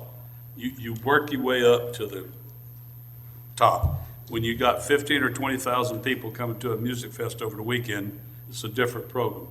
So you can make more money at it and turn the money back in. But I'm not against having it. I'm like Commissioner Oliver. I think 3 days is too much. One of the reasons is they're going to come in and you're going to have to pay, I think, on that kind of thing, says you got to pay their room rates, their fares, their plane fares, or all this stuff too. So I just think something needs to go back and set back and try to redo it and bring it to us and say, hey, this is more what we need to do. And I honestly don't want to get into what people's funerals are. Everybody in the world has a different type of way of paying respect to their people. And my father died 35 years ago, right, the first week or two I got in office, and I still remember him in the same reverence I did then. I don't have to, go through a thing, and my mother died a lot longer than that, 50 years ago. So I think the reverence is more of what you do. This is about the election too. It's about, for the election part of this, having this thing, is letting people know that you are able to vote, and you should be able to vote, and not be held up from voting. And I think that's a big part of the education process, which it should be a major part of it. So no, I'm not for all that golf tournament and the other stuff, doing it at the same time. And like I said, we can work out a Saturday night and a Sunday, but I still think that way, and paying speakers, I don't know why you can't get speakers to come talk for a function like that without having to pay them. So is Darlene Jones gonna be free? No, she's not. But see, she lives here in town, she ought to donate that. She lives here in town. I think she does, doesn't she? She lives here in town. But that's my opinion, so I do say that we don't hand out all that cash at one time. It has to go through the process of finance, looking at it and doing it. So I'm not against it. I think it's a good thing. I do remember we being told that we weren't trying to had to move Founder's Day because we were celebrating and not having a reverence of what we were doing. I was told that by a few people, but we moved it. Then we moved it again, trying to make it where it fit for everybody to have this on that day, which I think is a great thing. But so we need to talk any more about it, we can. But Yeah, I want to make a couple Okay. of comments. I think it's been covered, but I feel compelled to weigh in. No more than I should go and tell our Latin community how to put on a festival. Should I be going to anyone else who is not African American be telling African Americans how to put on a festival? That is highly inappropriate. No more than I'm walking to a Catholic church and tell them that your service is being ran kind of funny. It's not my culture. It's not something that I should be weighing in on. What I should be saying is, how can we fund it, or can we fund it? But personal opinions here do not have a place because it's not your culture. And it is disrespectful to say, well, I think we shouldn't do this because I don't believe in that culture. If anyone here has ever either seen or been at a funeral in Louisiana, in New Orleans, they know that they do it differently. Just because they do it differently, your opinion doesn't matter, because that's how they do it. That's their culture. It is inappropriate. It is highly inappropriate to try to weigh in and say that you don't agree with something simply because that's not your culture. That is inappropriate. What we should be saying is, can we fund this? Does it make sense to us as a body when we start dispersing taxpayer dollars? All the other stuff, I don't understand. The Ocoee Music Festival, as AKA Founder's Day, started small, and it worked its way up to where it is. And I like country music a lot. I got ringtones that are country music. So I get that part. But again, saying someone bit off more than they can chew or too ambitious, I don't think it's too ambitious. I think that we have to go back to, how do we or can we fund this? Does it make financial and fiscal sense to the city of Ocoee to get behind this event? This is a city event. This is not an event that someone else is putting on. This is a cultural event that's being planned through their Human Relations and Diversity Board. That is their purpose, is human relations and diversity. And this is one of their cultural events that they want to put on. So again, I just feel compelled to weigh in, because I don't go to people's functions and say, why are you guys doing it this way? This is just wrong. I don't think this is right, because it's inappropriate. I'm out of my depths when I say things that. So that's all I have to say.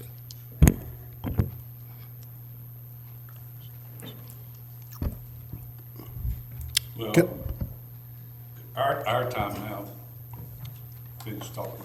I'm not gonna keep going back and forth. Yeah, I don't need to. Each out our time. So what we need to do is, and I don't know if Commissioner, I have nothing, I'm not trying to say it's a bad thing or anybody's culture. I'm just saying, if you wanna do it, let's do it where the money part, we start. And sponsorships is a big part of what you gotta do. Absolutely. You gotta go get the sponsorship. Putting it down on a piece of paper and saying, you got these people, until they pay you, you don't have it. And I've had, every year, collecting money for the Music Fest, I have different ones tell me, I'm gonna raise money. They don't raise any money. So it's gonna be, to put it on, you gotta raise that money. And you can't say, I got these names on a piece of paper, they're gonna give me this amount of money, because that don't work. That's true. You gotta keep pounding them to get it. I said, I don't have a problem doing it. If you wanna do 2 nights, I think if I'm like you, 3 nights is too much. Nothing against anybody's heritage or anything they're doing. I just think you can't hand out that money all at one time anyway. You get the bills for what you're gonna do, you turn it in to our finance department, and then they take care of the bills. So we can go on, like I said, I don't mind doing it, but I think we need to set the money a little more, you know, in the realm of what we're doing. So anybody else? I'm not against the event, No. but of course, we all bring our personal opinions into it. And that's what you have, is 5 personal opinions up here. My other concern is that I mentioned at the end was the money. First of all, you know, I was involved in Founder's Day back 20-something years ago. And money has always been an issue, okay? And the concern I have is I have a real problem with that amount of money. Okay, and plus, right now, I don't know how we could even tell you yes, because we are now as he said, we're working on the next fiscal year. So we can't authorize money that happens in October 1st now. Do you follow me? I mean, I understand it sounds like a great idea to run if you decided, I'm not here to tell you, running some of your events opposite the time of this to raise the money, so you have it. But I can't right here vote to say to give you the money because we don't have it to give. We don't have it in the budget to authorize it for this fiscal year. We have to start the budget year, which unfortunately this project comes close to the start of the next fiscal year. Okay, and that's something that probably has to be worked out. How it can be worked out, but I can't sit here and say, yes, I want to give you the money, because I have no authority to give the money because there's nothing in this budget to give it from.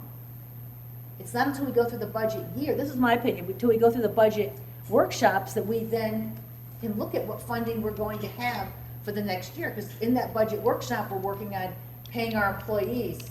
And this year is going to be a very interesting year, because if anyone read Monday's paper, the asphalt went up when they were talking about all the prices that have gone up. That's going to affect us in our budget when you read Monday, you know, and then the comptroller's telling people in Orange County to be careful because of reserves. That was all front page of the Sentinel.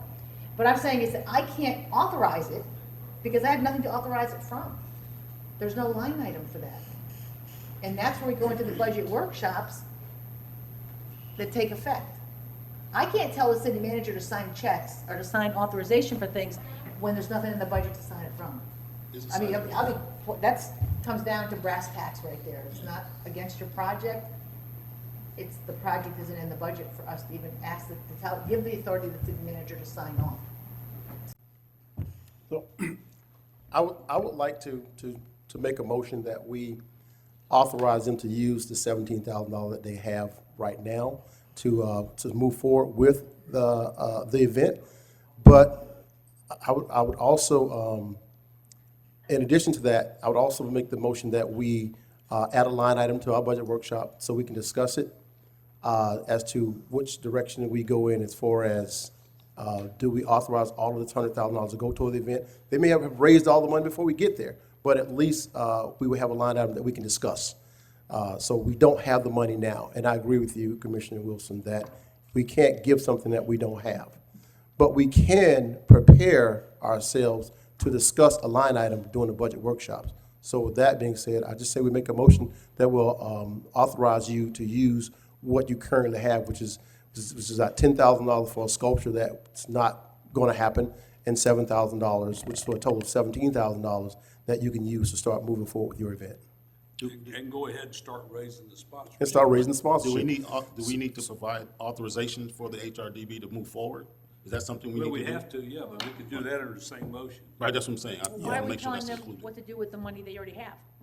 Why are we making a motion to tell them they have it in their budget The right reason now? I say that, because 10,000 was allocated for a sculpture, that they're not moving forward with the sculpture at this point, to reallocate that money to go towards this event so they can start moving forward with it. When you make that motion, make that comment that it's reallocated from the statute to the 10,000. Correct. Towards. Okay, because I was trying to figure out why we're telling them Yeah. what to do with their money already. So, Go ahead and take those sponsorships. If you're going to do the sponsorship, go ahead and start working on them now. Have them firmed up. That way, we got to October, this is, June, I don't know, June. But donations they never lose their donation, correct? The only thing you can lose is what's in your budget. Right. But you can't, if I'm correct, am I right, Craig? That if you get a donation, because we used to do that with, I think, Yeah, you Spring don't Fling, lose it. the donation Go is ahead, carried don't just sit over. there, okay. But We none have of to the other turn money is. sponsorships in, though. You turn them into the city and they total them up. That's what we do. And then you totally take the money out of it and pay for whatever you gotta pay for. But But that's with- the donation. But with the authorization, they can move forward in an Yeah. official capacity Yeah. for the, so For that's, the I think that's. 17,000. Right, but they can send out because right now they cannot send out, unless I'm mistaken, you cannot send out the sponsorship letters because you don't have authorization from the city that this event is approved. Is that? I would defer to the. that's correct. You have to, I think, But- before we authorize this, we have to authorize this event as a city event so they can move forward with it. Before they can send anything out to say, hey, the city of Ocoee is having this event, we have to approve that first, I believe. But I think that if we do that, then we're telling them that they have $125,000 to spend. And I think they need to go back to the drawing board and come up with a plan to present to us. I'm not ready to say yes to that, because that to me tells them that we're giving them the $125,000, which we don't have any authority to give. No. No. They can work with what they have, Right, and I think that should be part of the but motion. that's it. Correct. That's gotta be very clear, because otherwise, I can't say yes to more money, because I don't have any line item on the budget to give them money. Am I Well, correct? that's what the motion will be. It'll be the $17,000. That's what the motion will be. That's what they have to use, Yeah. and until it comes back to budget. Just wait, I'll get to y'all in a minute. Let's finish this. I'll bring you up in just a minute. I'd like to hear some of the comments before I say vote. I just want to hear the comments. I think there's a couple of things you can do now. Obviously, there's no money in the budget for this year. But you can, like we do on other events, approve the date. You know, if they need the whatever facilities, we do that all the time. We can establish that these are the dates they can have, and they can use the Lakeshore Center or whatever. That can be approved. We can approve the $10,000 if that was a line item for a different item. You can move that over. You can, include in the motion that at the next budget, you're going to consider it or look for, what funds could be available for the 2022, 2023 year. In my mind, that's about all you can do at this point, is to approve the project, approve the dates, approve the reallocation of the $10,000 funds, and bring it up at budget time, what would be available for the next fiscal year. But also, at the same time as they're doing the sponsorships, that money comes in and you'll know exactly what you do have to have. Yeah, but that doesn't need city commission approval. No, I know for them to do that. Right. But I'm saying, that's part of the money that's going to have to be to pay that. So, all right, Mayor. I need to let, I just wanted to remind you, the staff report, they're asking for a couple things. One is to approve the event planner, and the other is the program details that you all have been discussing. So that's one of the requests on the agenda item, is approving the.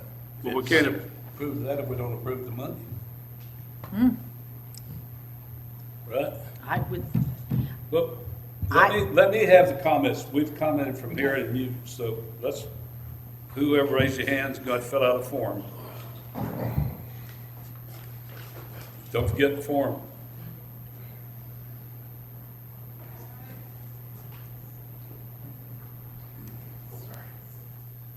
So there, Who are you? Excuse me, Brad Lomneck, on the HRDB board. I'd have to ask the clerk to confirm this, but there's been no motion from the HRDB board to cancel the sculpture, so I don't know why we would reallocate that money when there's been no motion from that board to make a recommendation to cancel that as of now. Is that correct, Melanie? Do you remember? We've never made that motion to cancel that sculpture. I know there's a money issue, but that's never been a topic. That's correct. Okay. So that money can't be reallocated. It hasn't been made a motion by that board to get rid of that, which we have a line item The for. $10,000 was in the budget for HRDB. For a sculpture. For that sculpture. Correct. And that board has not, Correct. there's still plans to do the sculpture. As of now, yes. A No. sculpture of some sort. No, we have not moved forward. Excuse me, for- both of you, I'm speaking, I'm sorry. I'm sorry, go ahead. There's been no motion on that board to say that we are no longer going to do that sculpture. We have talked about the $150,000 sculpture, that we don't want to do that. But the other sculpture, the children holding hands, whatever, I know there's a money issue, but that $10,000 is still for that sculpture, and we have never made a motion to not have that sculpture. So that's my deal on Is that. that true?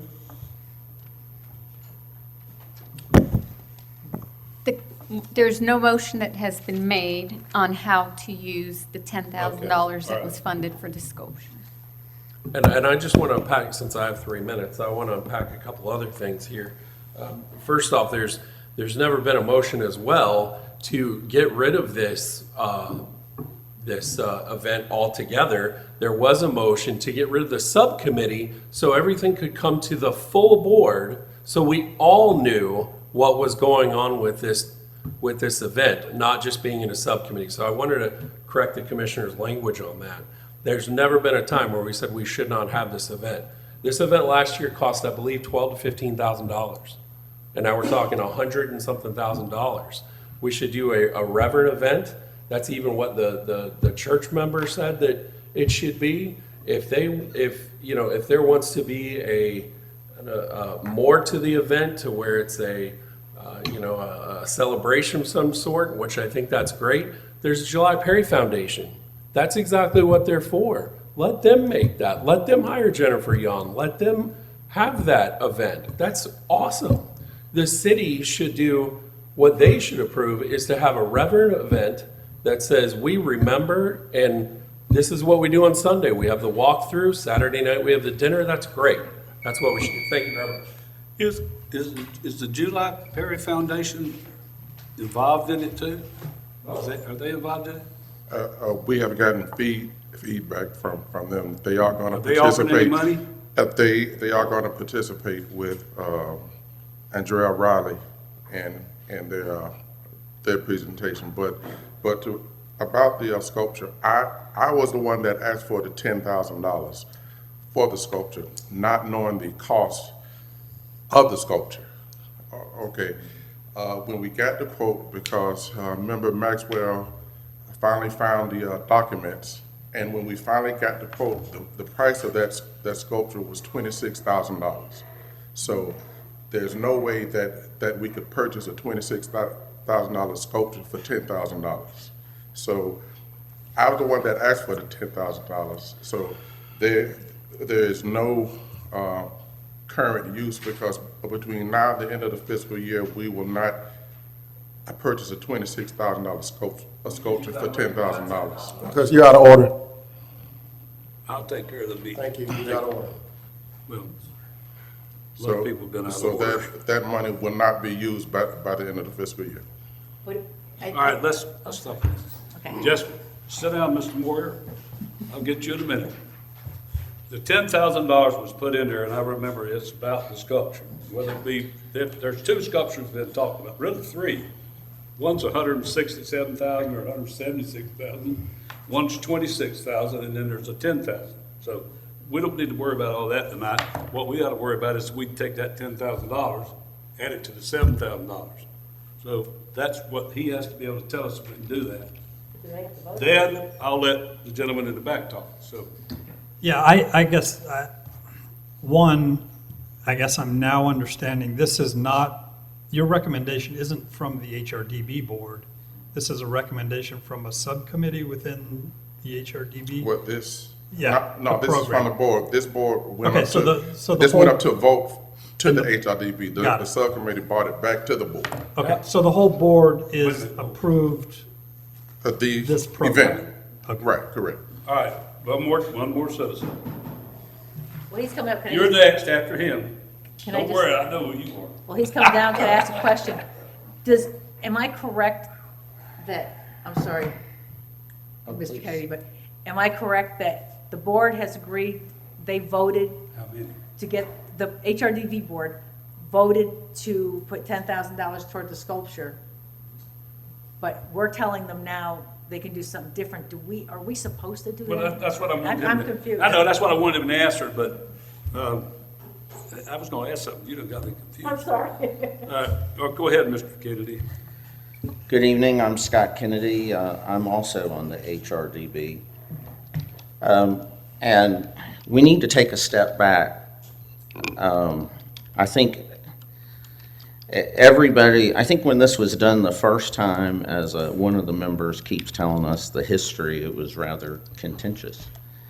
And I think people need to take a deep breath and deal with this rationally. And I don't see that. I see commissioners making comments that I think they'll regret. Commissioner Brinson, Commissioner Wilson is an elected official. And this event, if it happens, will be a public event with public money. It's not a personal remembrance. And her expressing her opinion is correct. It's not infringing on somebody's personal preferences. And that's the problem that we have, is this is happening in the HRDB. The subcommittee consists of Jay, myself, Pastor Middleton, and Jennifer is there as the event planner. And so we have a very small group of people who have very strong opinions and participated in the last event. And one of the questions I asked as new to that subcommittee was, who is our customer? What are we trying to do? Who is the event for? Are we trying to hold a memorial for those that lost their lives? Are we having an event for the descendants? Is it for the whole city? What is our goal? And the answer I was given unanimously by Jay and Pastor Middleton, who kind of run that together, was it's for the families and the descendants. And if you look at that, Brad's kind of correct. The July Perry Foundation was there. It would be great, that's their mission, and we've had discussion about that. My opinion was, and there's a lot of, there's 14 people in the HRDB, there's a lot of opinions, and we could not come to a consensus. My opinion is if you're going to have something with public money for the citizens, and a lot of people agree with this, you should have, and we had this Unity Festival idea. So we're trying, what is it we're trying to do? Are we trying to, as Jay said, there's some people have a period of mourning and then they have a celebration. We had open discussions about that. And did we have that, at the 100th anniversary, there was a very somber, reverent event. Did we have that? What do we do going forward? And the point of this is the HRDB never came to an answer. And the motion was basically, since we couldn't solve those questions and everybody had such strong opinions, to send it here, to let you do it, a smaller group. That was basically the motion, to send this proposal that we couldn't dissect and agree to you. There has been I'll answer this, pardon me for going over. There are members of the HRDB which I think will be quite upset if you reallocate that money. I don't think they thought that was on the agenda tonight for the sculpture. There's some very strong opinions about the sculpture or sculptures. There's several proposals for sculptures. And I think the HRDB, most of all, I think we really want to be careful what we do with this sort of a topic. I really do. I think we want to be sensitive. This is about diversity, and we're saying people don't have the right to have their own opinion. I don't think that's where we want to go. We want unity. That's what Music Fest is. The most precious thing I've seen, and I'll close with this. There was a young man who came up here, I think he was a rapper, a young music artist, and he asked you all for free use of the center to hold an event for kids, a free event for kids. And what he said was, he got the idea, he said, I loved coming to the Ocoee Music Festival as a kid. I want to see music. I used to love to come here. Except for some people that had some issues with the name, everybody, most everybody in Ocoee, no matter their background, their diversity, loved that event. And that's one of the ideas that we're trying to have here is, what should the city be doing?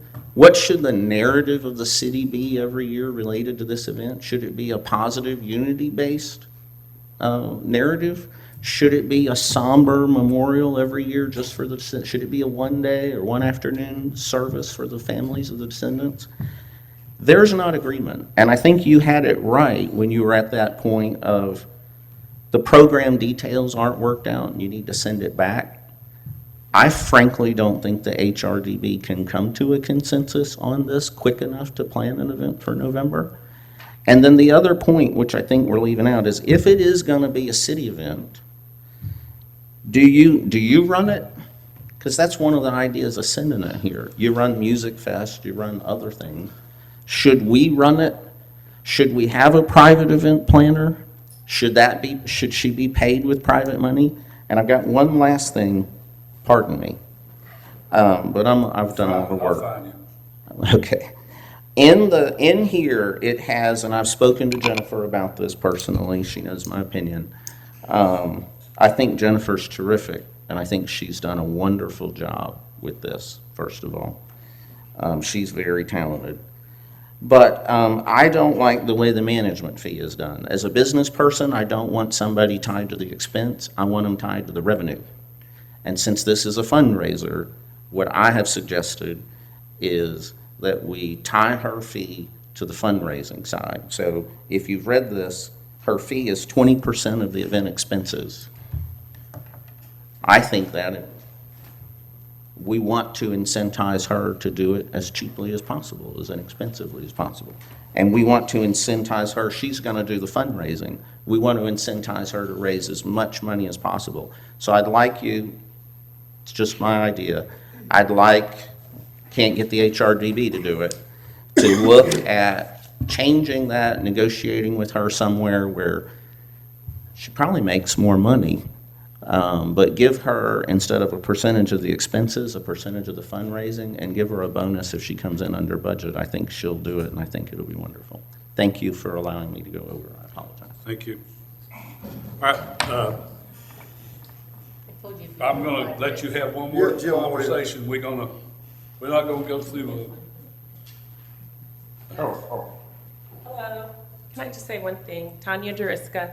I used to be the newest member of the HRDB, but not anymore.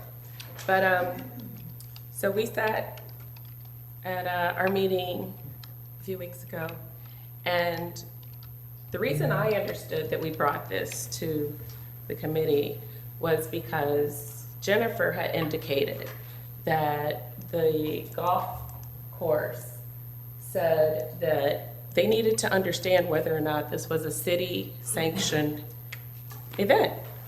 Whatever we're doing, is the golf tournament city-sanctioned? Because that determines whether or not they can provide discounted rates, and they can subsidize the golf tournament. We could not answer that question. And so it was to be brought here so that we could get clarification on whether or not this event is considered a city-sanctioned event. If it is, we can then provide letters to donors and folks to help sponsor the event and collect donations and build revenue to support the event. which should in turn lessen the burden on the city of having to pay for everything. We're all in favor, like I said, if you raise sponsors and pay for it, that's no problem. But Exactly. the golf course deal works where you have to guarantee them so many people. And that price, even if we do it, the city does it, it's a function that they charge you a certain rate anyway. Most all the tournaments are a certain rate plus the food. So there's not a big gimme on that thing, I can tell you.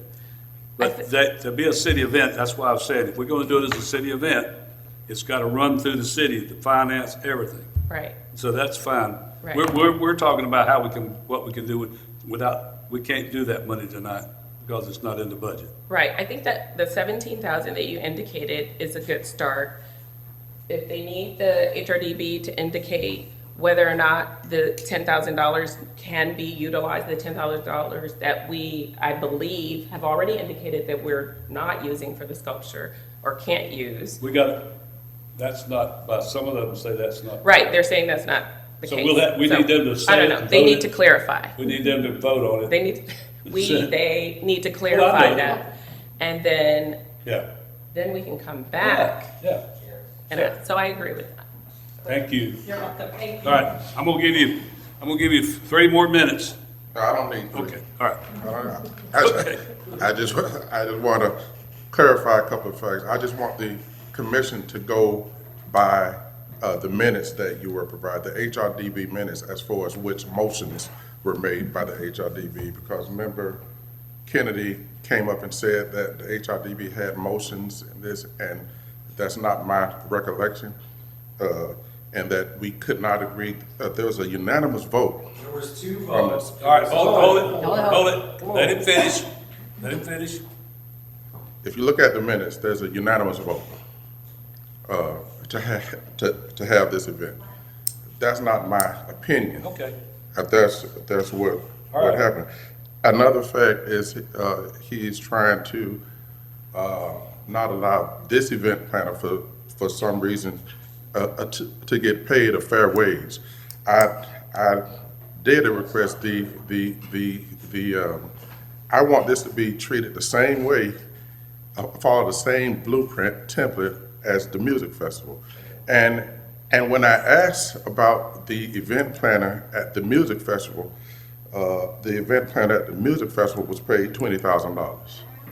right. Okay, so I know, okay. I'm just stating I know. facts. This is not opinion. Here, there's no music, we had a marketing lady worked. We don't have an event planner. Okay, No, marketing. we don't have an event planner. A company was paid Okay, $20,000. we don't have an event planner, and the money she gets goes for, it's ever done, goes through the finance department and the, what do you call it? Recreation department, goes through all of it. So we can dig her over that all we want to. We want to have the thing. We're asking you that we can give you this amount of money, and if we can get it put in the budget, but you also need to cut back, I would say cut back to 2 nights at the maximum, or 2, and just get the thing, it's all about showing and educating and remembering, not putting on the other. It's all about that, and we've never said not to do that. So we can keep talking all night. We're down to where we can do 17,000 if Commissioner Wilson says.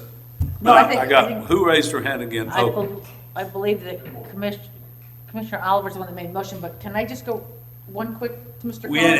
haven't voted. Your on it. motion, what was, when you just said that, it kind of sparked my reading, going back and reading. You was moved to recommend the presentation of the proposal provided by Jennifer Young Agency to the City Commission for their review and consideration. Yes. But if we go by that motion, they're asking us basically to approve that, the proposal, which we said we can't do because of the budget times. Right, but that's just gonna be contingent on. what Right, we but do with that's, we $10,000. can't approve that one. Right, yeah, We he's not, can't, that was what they we're brought beyond that forward, now, I but think. that's what they asked us for. Right, but we beyond that now. So We're we're on to not something gonna, else. we're not going to do anything with this. We're not going to give 100. Yeah, we're not doing Okay, that, so we're that's, beyond that now. okay, just want to make sure. Right, right. Y'all, it's Whatever just, motion it is. if you want to do the program that we do in Music Fest, raise the money. Yeah, I Raise just the need money. marching- Hold on, marching Mr. orders. Moore. Yeah. We raise the money, It goes through the city. You get the sponsorship checks, it goes straight to the city. And get paid out, they pay it out. We don't hand out $50,000 up front or $60,000. Understood. Then they make the bill, and just like anybody on the business, a lot of times they get a 30-day payout or something like that. So we gotta move along, but that's what we gotta vote on. We gotta vote on the $17,000. And then we gotta figure out in October, or into July and August and September, we're gonna do the other.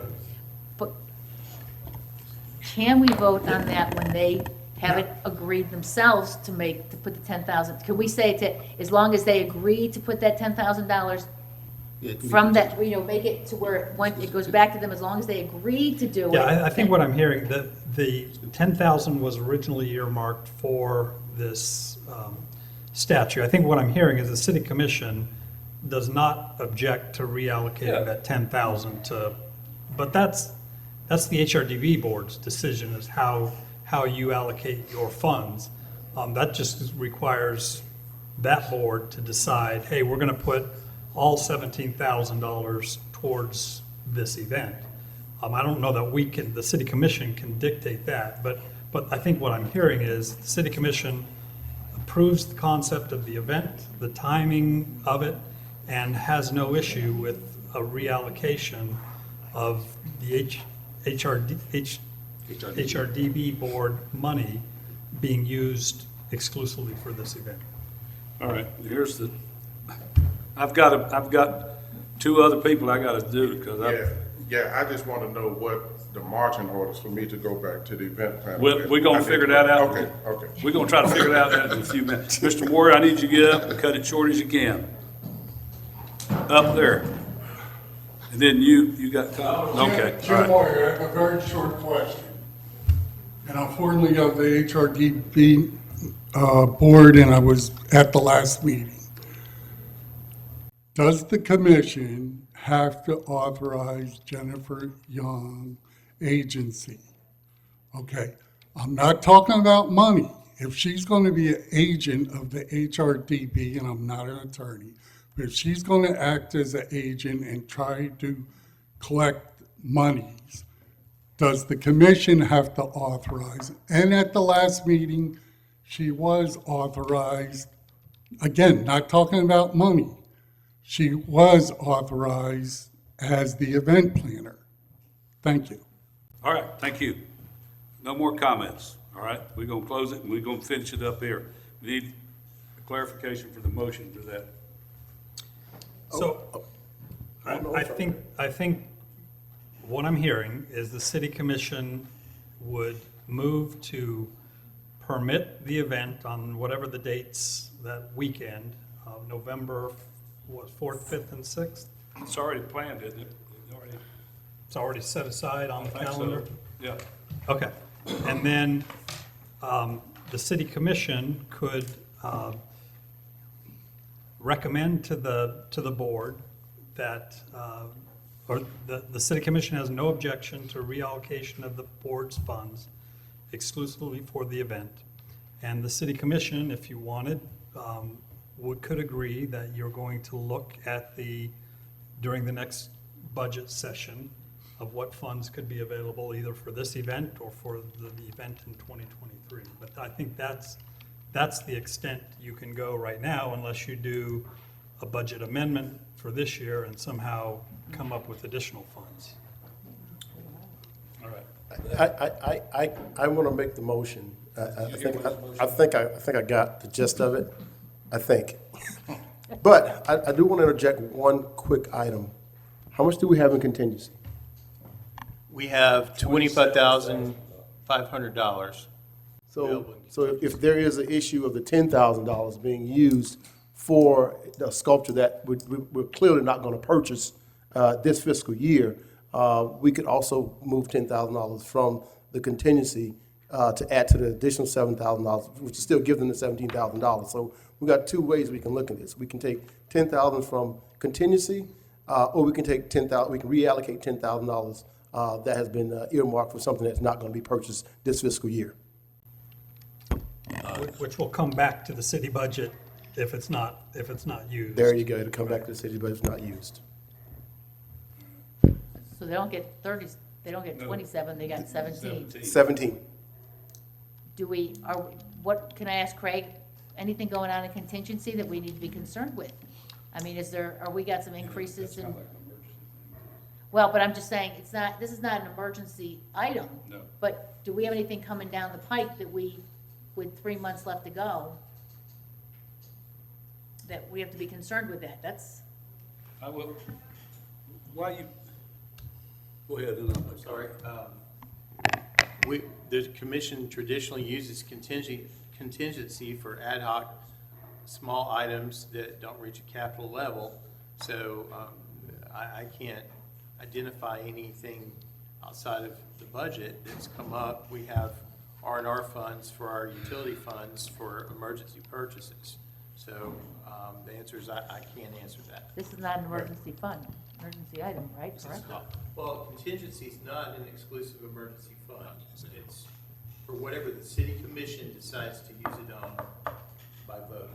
all right. I'm gonna make a comment.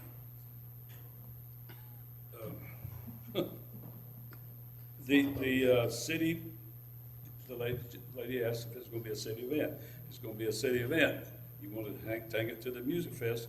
The Music Fest has a group formed of 5 to 6, 7 people who does it.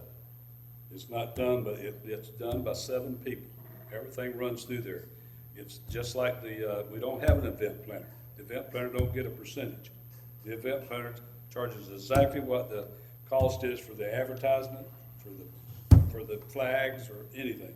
We're not giving her a percentage of money. We're giving her a fee for what that fee gets turned in to the finance department, city manager, and all of it. It has to go through that. So if it's gonna be called a city event, that's what we need to do. We need to run it through the city, let the city do it, which, that's an easy thing. But then again, you want to do certain things on certain days, and that changes it altogether. So you're really not, the city says, we want to do 1 day of celebration instead of 3 days of celebration. So I say do the $17,000, and y'all go out between now and budget and do your sponsorships. And if she raises that kind of money, then you can appoint her to be or marketing or finance or whatever it is. I don't think we've ever gotten to a point where we had to vote on a event planner. I don't think we ever even got into that.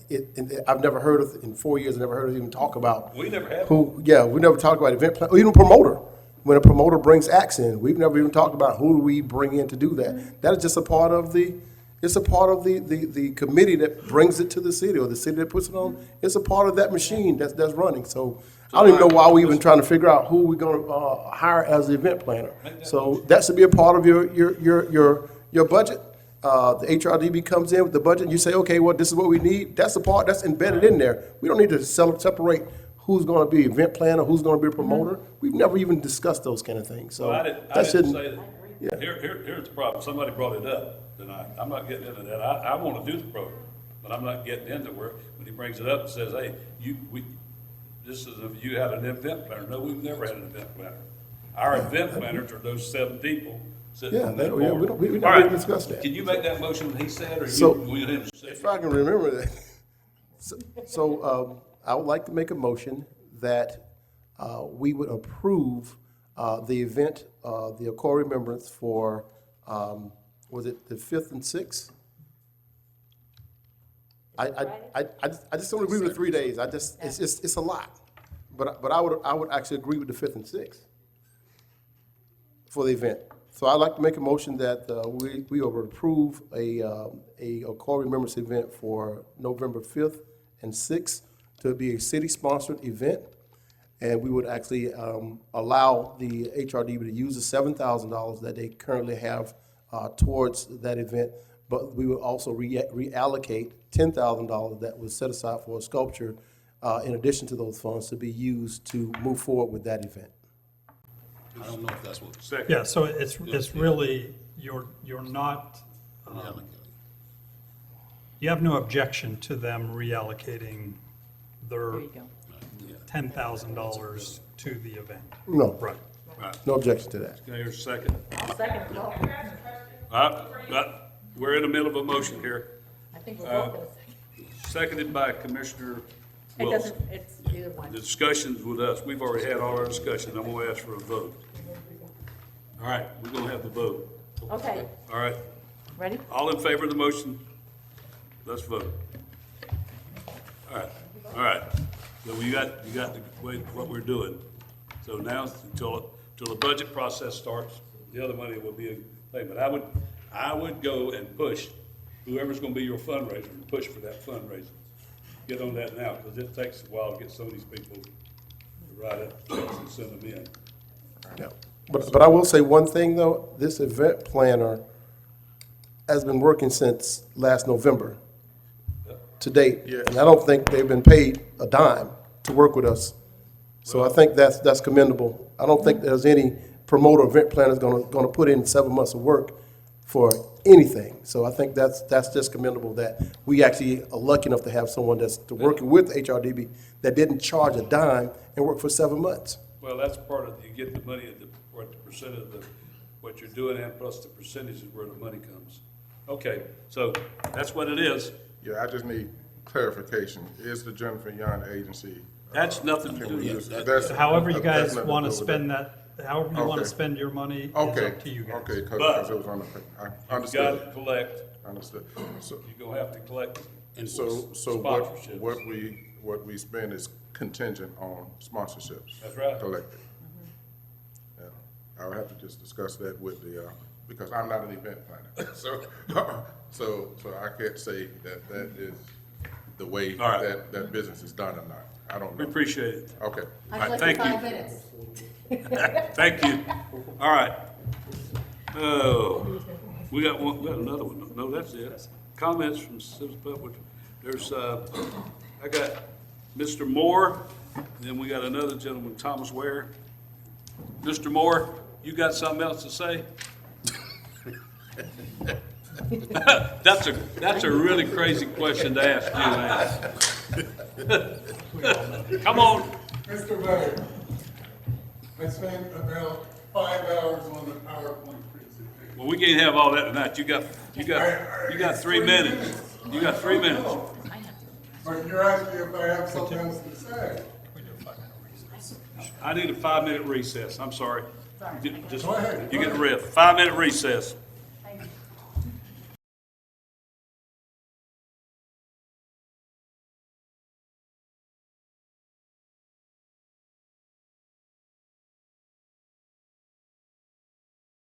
Gotta start the meeting back. All right. All right, where are we? You ready? Comments? You ready? Oh, maybe we got him. Uh-oh, not that All guy right, again. start the clock. Donate blood, save lives, and get a really cool T-shirt like this one. Yeah, hero. My name's Jim Moyer, live in Arden Park North. I have a brief presentation about inclusion that I'm calling Ocoee today. Verna Myers expressed the difference between diversity and inclusion. She says diversity being invited to the party, inclusion is being asked to dance. And I personally believe everyone in these United States should be asked to dance. I'm presenting a proposal where Ocoee Today basically uses National Today, which is super comprehensive, but then ignores the international world, religious, too specific, too devices, personal preference. If you followed my suggestion pattern for today, June 21st, this is what would be listed and how it would be listed.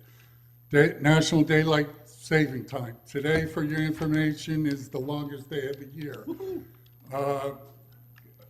Commissioner Wilson, Commissioner Brinson always talk about safety. This is Lightning Safety Awareness Week. For the month, it's Caribbean American Heritage Month, National Ownership, National Oceans, National Safety, Oral Health, Pride, and Vision Research. I'm showing you exactly how to get to this. First step, go to Google search, which is done differently on all computers. Second step, type in nationaltoday.com, enter. Third step, where you see National Today, National Day Today, just click it. When that comes up, it comes up with those headers there. Go over to the month, you'll see a drop down, select June. I was doing this on Father's Day, so the example you see is June 19th, but it's a comprehensive list, very detailed. But since the majority of them are international, world, religious, whatever, you use good judgment and you put it on the Ocoee social media, and we dance, dance, dance, because everybody's being included. Inclusion is defined as philosophy of acceptance, belonging, being valued, diverse community of individuals engaging in cooperation. And you see all the different pieces of the puzzle that come together. An author said, pay attention to what you pay attention to. And I believe inclusion is something that the city of Ocoee should be paying attention to. Thank you so much, and God bless all of you. Thank you, Mr. Moore. Dr. Moore. All right, one more. We got Mr. Ware. Thomas Ware. They'll have a. Is this Orlando? Hello, good evening. I'm Thomas Ware, and I'm coming on behalf of Antonio Phillips. He's not able to make it, but there's an event that is planned for Unity in the Community event, and it's actually in conjunction with WOKB Radio and also 94.5. And we're doing this event primarily for the sake of bringing together the Hispanic as well as African American and Caucasian communities together here in Ocoee, and in hopes to have a more unified community. So with that being said, I'm actually standing here today on behalf of Antonio requesting, as far as the fees that are that come from the city when doing events, he's asking for, if it's possible, any of those fees can be absorbed or waived.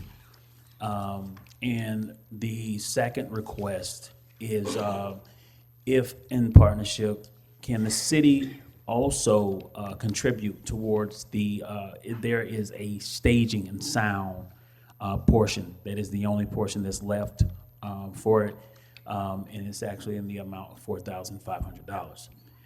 So the request was if there was anything that the city could do as far as coming together with this particular event. Well, What's the event? Yeah, what's the date? The event, you should have, the date is for July 23rd. And what is the event? Unity in the Community event. And you submitted an application? and Yes, everything? the Mark- application. Mark, can you join us here? Yes. Good evening, Mayor, Commissioners, Assistant City Manager. So this is the event that was discussed last commission meeting. They were trying to plan it for last weekend, but it wasn't enough time to plan it. So they moved it back to July 23rd. And I did walk Antonio over to the permitting department to show him the process, how it works. And so they are here tonight to present opportunity to have their fees waived for the park and the building.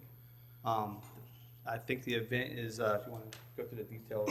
Yeah, so, go ahead. Were you about to say something? no, go ahead. Okay.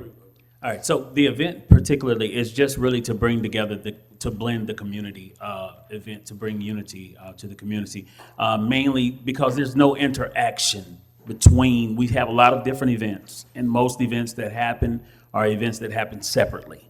And there's very little that happens within the community where we're actually including everyone together, their culture, their heritage, the whole nine together in one setting.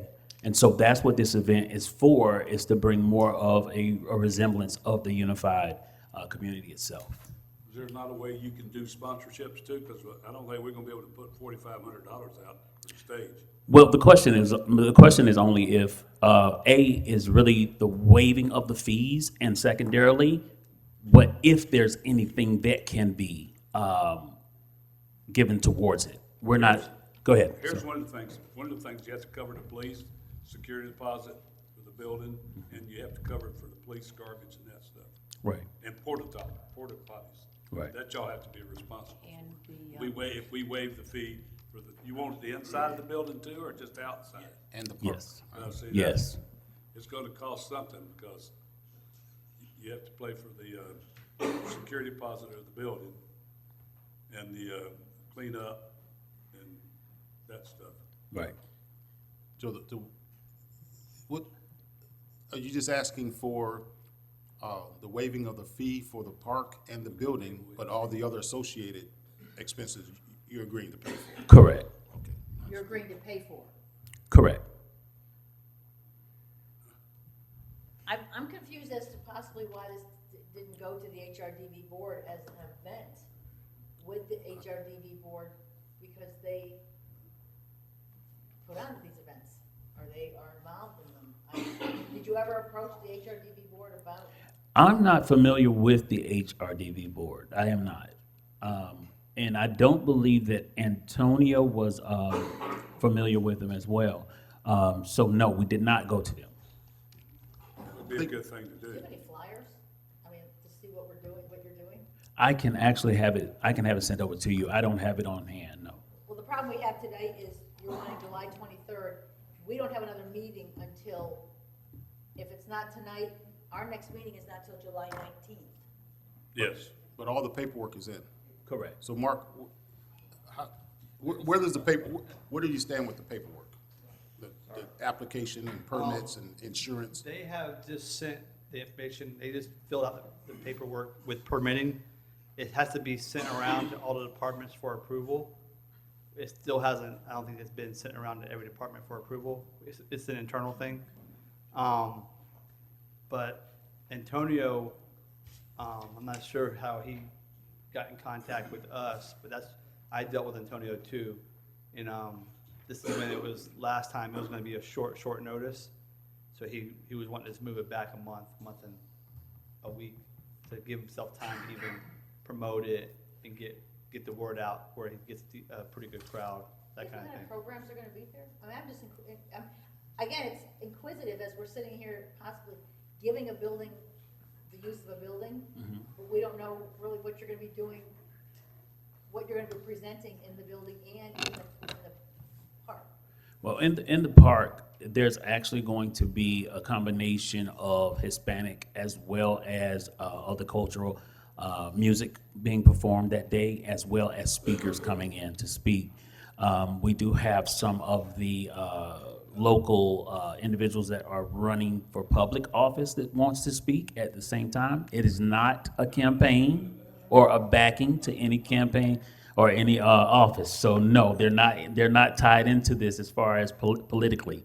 But as far as representatives of the community, we believe that they still have a voice as far as the community and how it's ran. So I mean, it's not so much as anything to like promote political stances or anything like that. I don't wanna see a political campaign being given away by us. Right. No. I don't wanna see a platform for politicians to come up while we're giving the building away. That's a problem to me. Yeah, it's not a political campaign, If they're definitely. speaking, it is. If they're campaigning, that's campaigning. So you're saying that if there's anyone that's in politics at all, if the mayor or anyone wanted to speak? But I'm just saying, like, if at any point someone was speaking, it would be then spoken as far as it's political.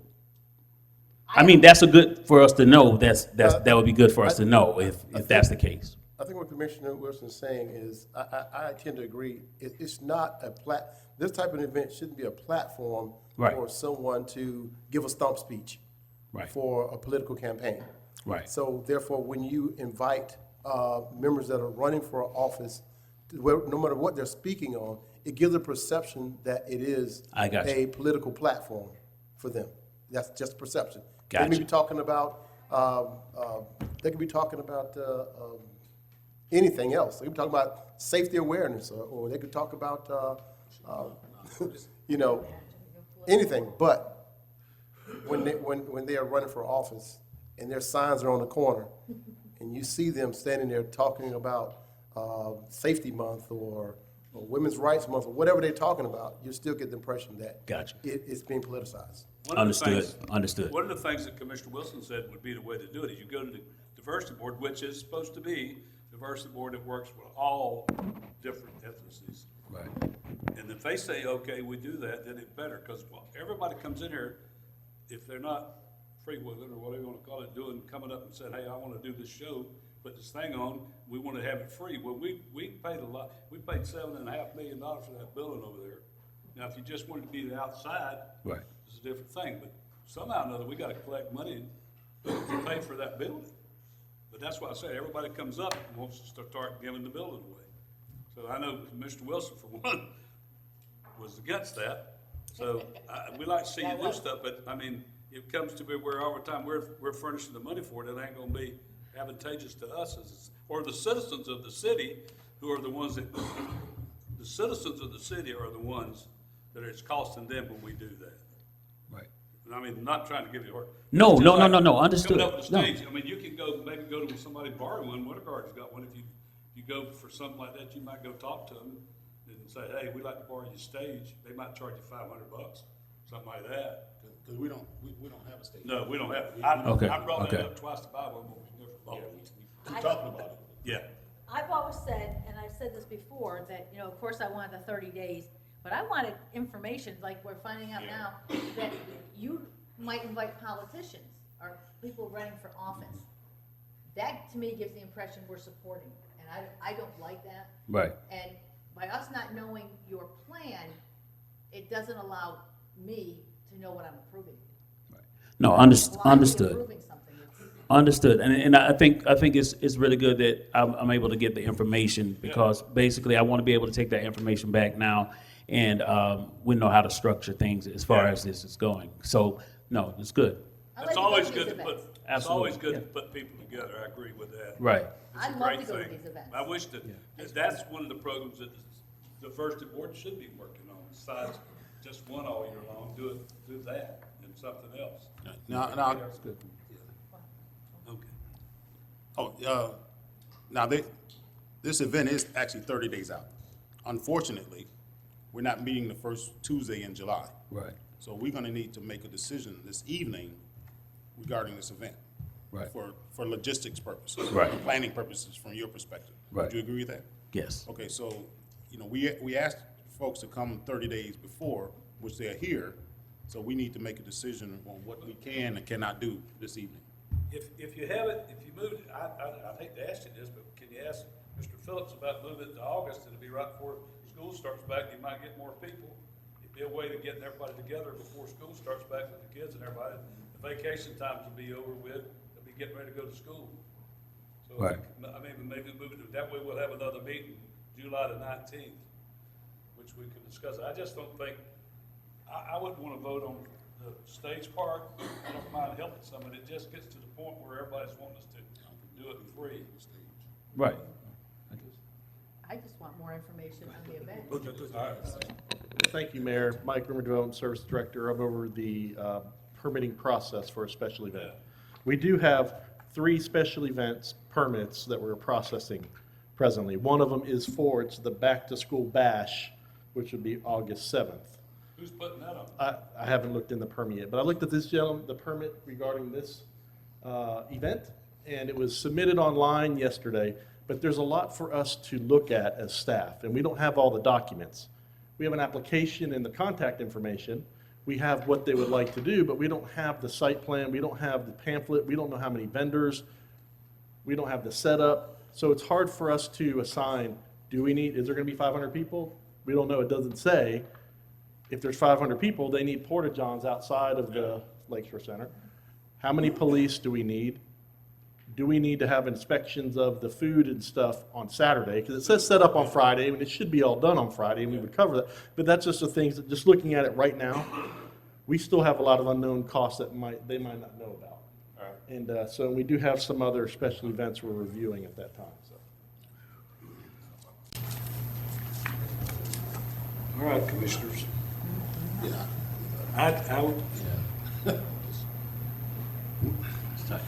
Why do you need the inside? I believe that we can actually do without the inside. Yeah. I mean, if you're gonna have music. Yeah, I'm sorry. My name is Miguel Hernandez. I'm a partner with Antonio. And I apologize on advance because Antonio has all the details. And obviously, there are details that I noticed we're missing and that are really important. But the reason why we need the inside, that's your question, because there will be an exhibit. And according to what Antonio explained to me, will be the similar exhibit that was done last weekend.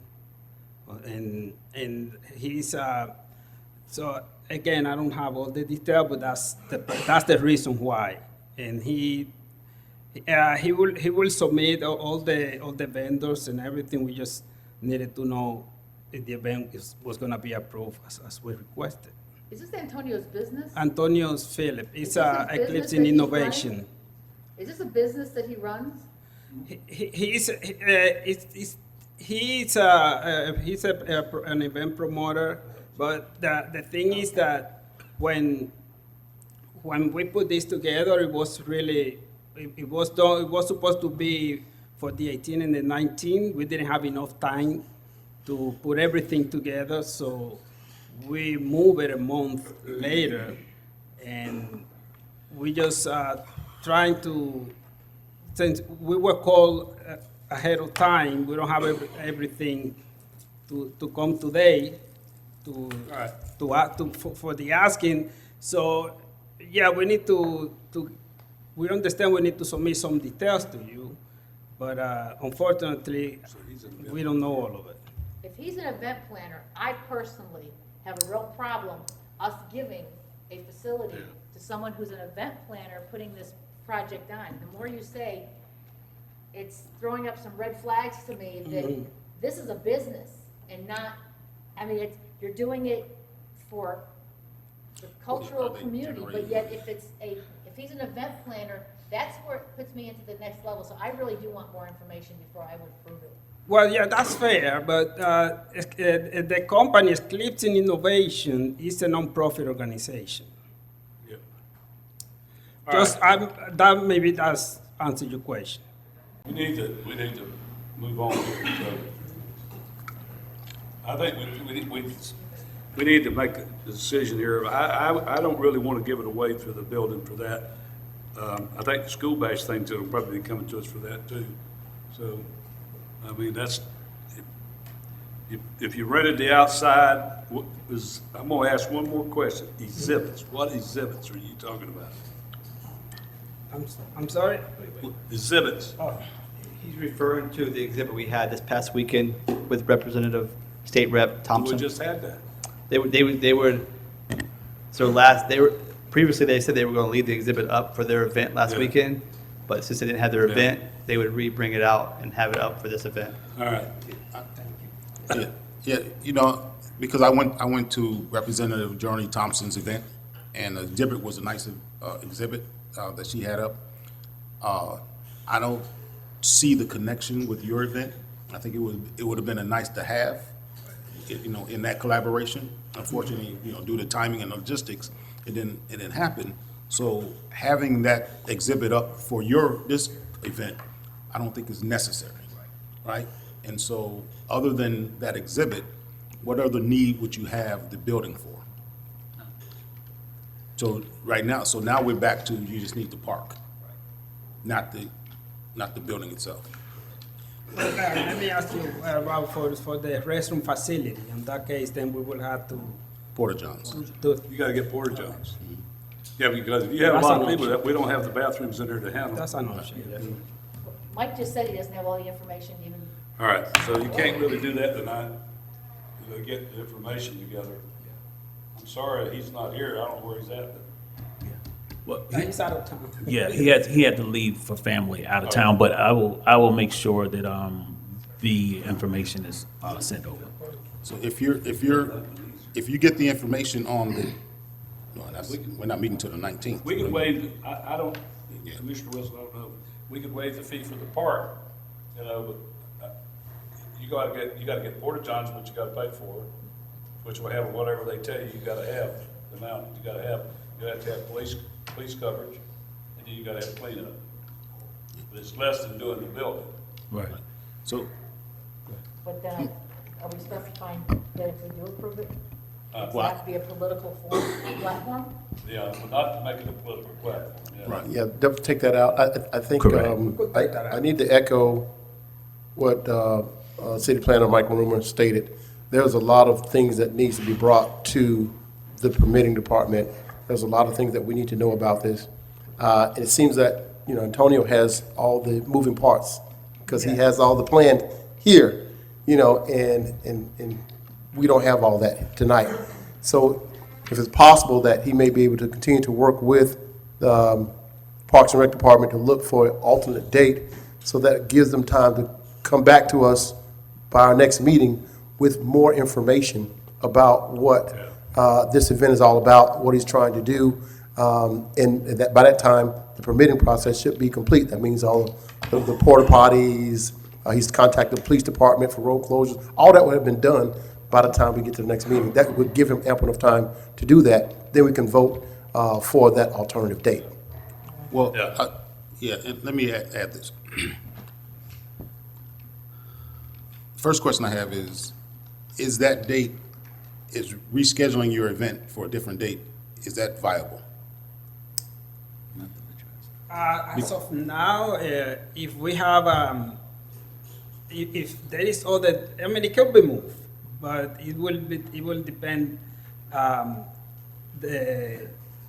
soon and how the availability of the performers that we're trying to book. Okay, so. But yes, it can be moved. Okay, so I would say that maybe we have a discussion or make a motion that contingent on all the documents that need to be put in to permitting and through Director Rumor's office, approve the park for them, but not the building, and not any political platform to be utilized at your function. And you have to furnish your own porta johns. And then all the associated fees, Did Mike have something? you have to,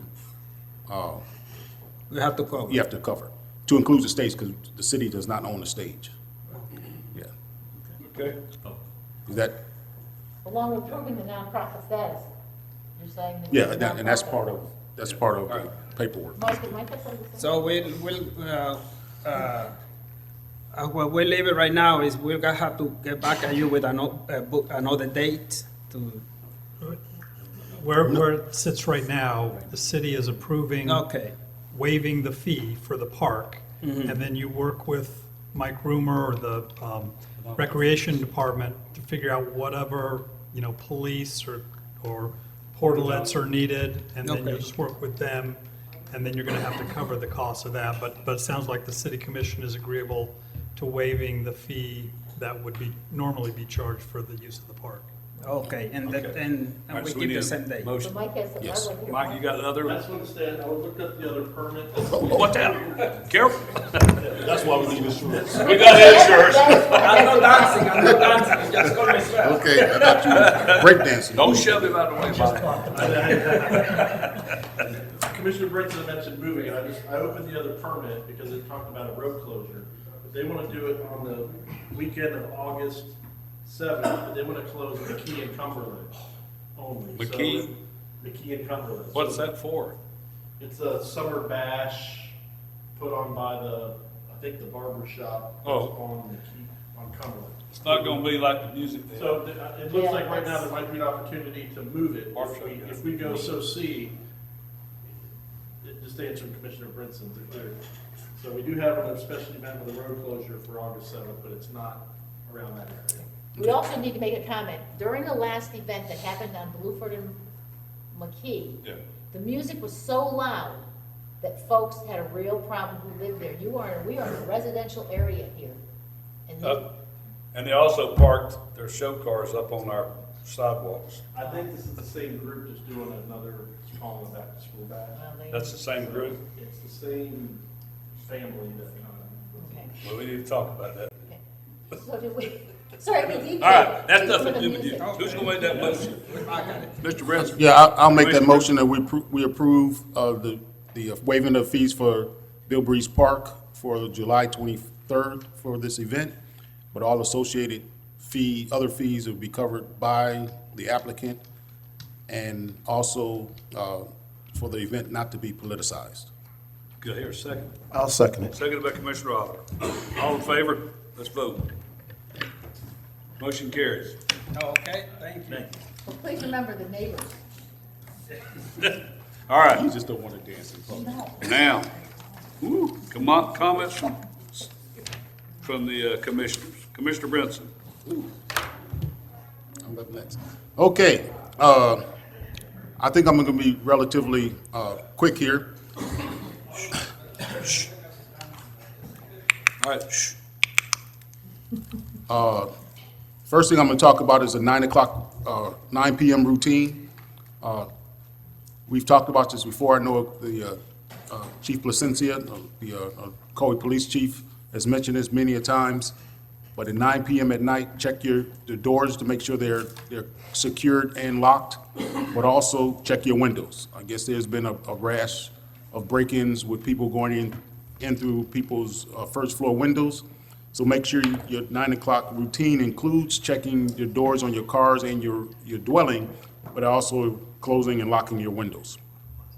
The other thing I'm going to talk about safety. You know, safety is a big thing that I cover. There was just a horrible accident on the 428 just the other day, wrong way driver. It is, and I think that may have been just an accident, I'm not really sure, but driver safety is important. We're going to be doing a lot of things here shortly. I think the mayor probably make mention of what's going to be happening with our new city hall soon. So we have to be mindful of the different traffic patterns that's going to be associated with some of the things what's happening within our city. Safety, water safety. For you all who's out there that have pools or going to the pool, make sure you're being mindful of the children that are with you at the pool. Water safety is important. Bicycle safety is important. Water is your friend. It is hot and humid outside. Drink water. Make sure you hydrate.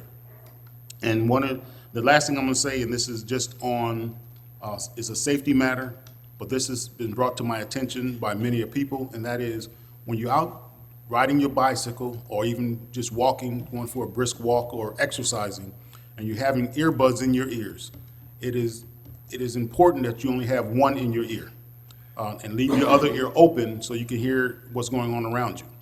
Apparently there was a dog that came up behind a young lady who was walking. She had both earbuds in her ears, and she didn't see the dog. Fortunately, the dog was friendly, just wanted to jump on her and lick her face or whatever, but what if, right? So be mindful. I know it sounds good when you got that stereo sound in your ears. One earbud should be more than enough because the other one should be focused in on safety. Keep your head on the swivel. That's all I have. Thank you. I'm going to make it short and sweet. Happy 4th of July. Please be safe, and please obey the speed limits, because we don't want your money, but we'll take it if you're not going to obey the speed limits. And we really want you to.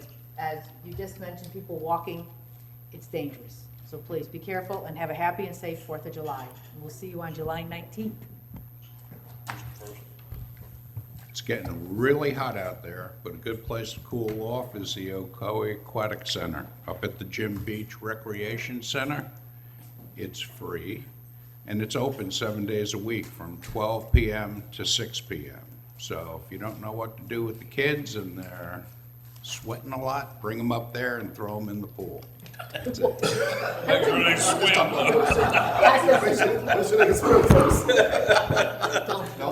Don't worry, but come back and pick them up about 2 hours later.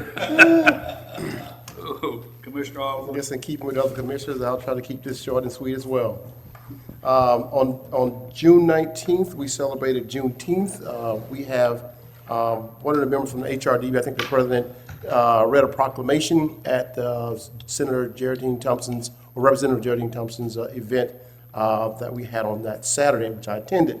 I was hoping that the HRDB would read that proclamation tonight, but since we didn't, I do have just a little information concerning Juneteenth. It's a celebration of Juneteenth. Juneteenth is short for June 19th.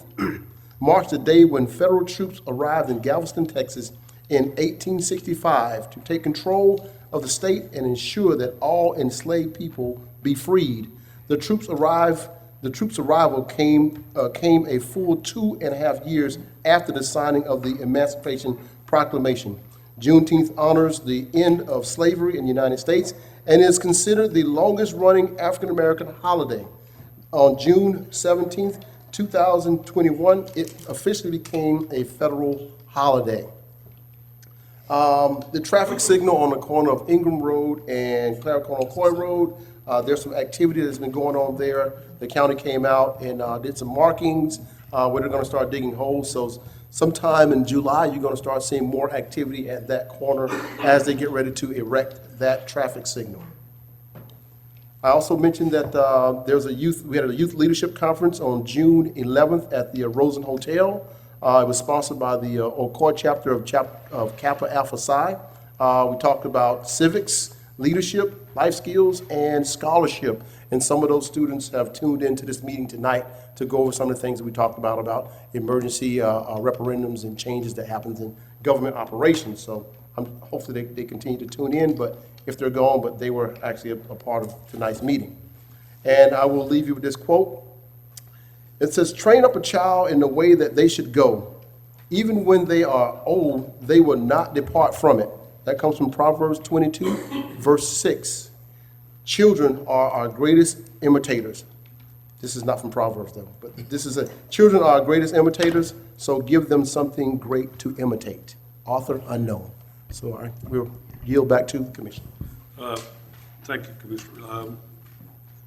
Last Saturday, I was out of town. I gave the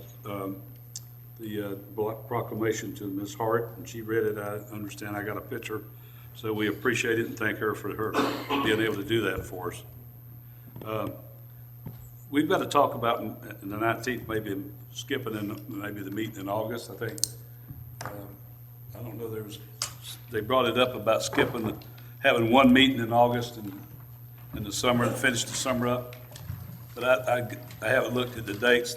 Rob had to be out of town, so we need to go over that. We can think about it we have a meeting on August the 2nd and a meeting on August the 16th. So they were talking about just having one meeting that month because of the summer months and everybody finishing up vacations and stuff. So. We also start to have a lot of workshops going into that period of time with I know. budget. Yeah. So we'll talk about it on the 19th. And they had a lot of people at that downtown car show. The problem was they had some of them big boom boxes and they were playing them a little rather loud. But that's okay if you do it to a point. But they also were parking their cars and putting them up on our pavers on the sidewalk. So that didn't turn out too good. But thank everybody for tonight going through things and getting it solved. Let's be back on the 19th. That's about all I got. So, the 9 o'clock thing you brought up, I'm in trouble because it's after 9 o'clock. Mom's got the doors locked. So I'll have to have you call in and check in. Mayor, I'm sorry, there's an announcement for the Florida League of Cities Conference. Oh, well, that wasn't on. It's on your announcement sheet. It's on the announcement page. Yeah, for the voting member. I'm going. Are you going, Rosemary? Yes, I'll be there. Who else is going down to? It's the Florida League of Cities Where's it gonna meeting. be? It's gonna be in Diplomat Hollywood. Hotel in South Florida. It's in August. Hollywood. I'm the mayor. I'm gonna be there, so Tentative. I'm gonna vote. So You want, that's fine. it's okay with everybody. I'll do it as the mayor. Who's the vice mayor? You the vice mayor now? Yeah. You're not going down there? It's August 11th, 12th, and 13th. We need to name a person. I'll be going as the mayor, so if you want to, I voted last time. So. I will make nominating the motions already. All right. To have you be the voting delegate for the Florida League of Cities meeting. Motion made by Commissioner Wilson. Do I hear a second? I'll second it. Seconded by Commissioner Branson. Let's vote. Okay, I'll vote. Thank you. Good, thank you. All right. Have a good evening. Hope Mama didn't eat all the cake. I'll be in deep trouble. Get on this,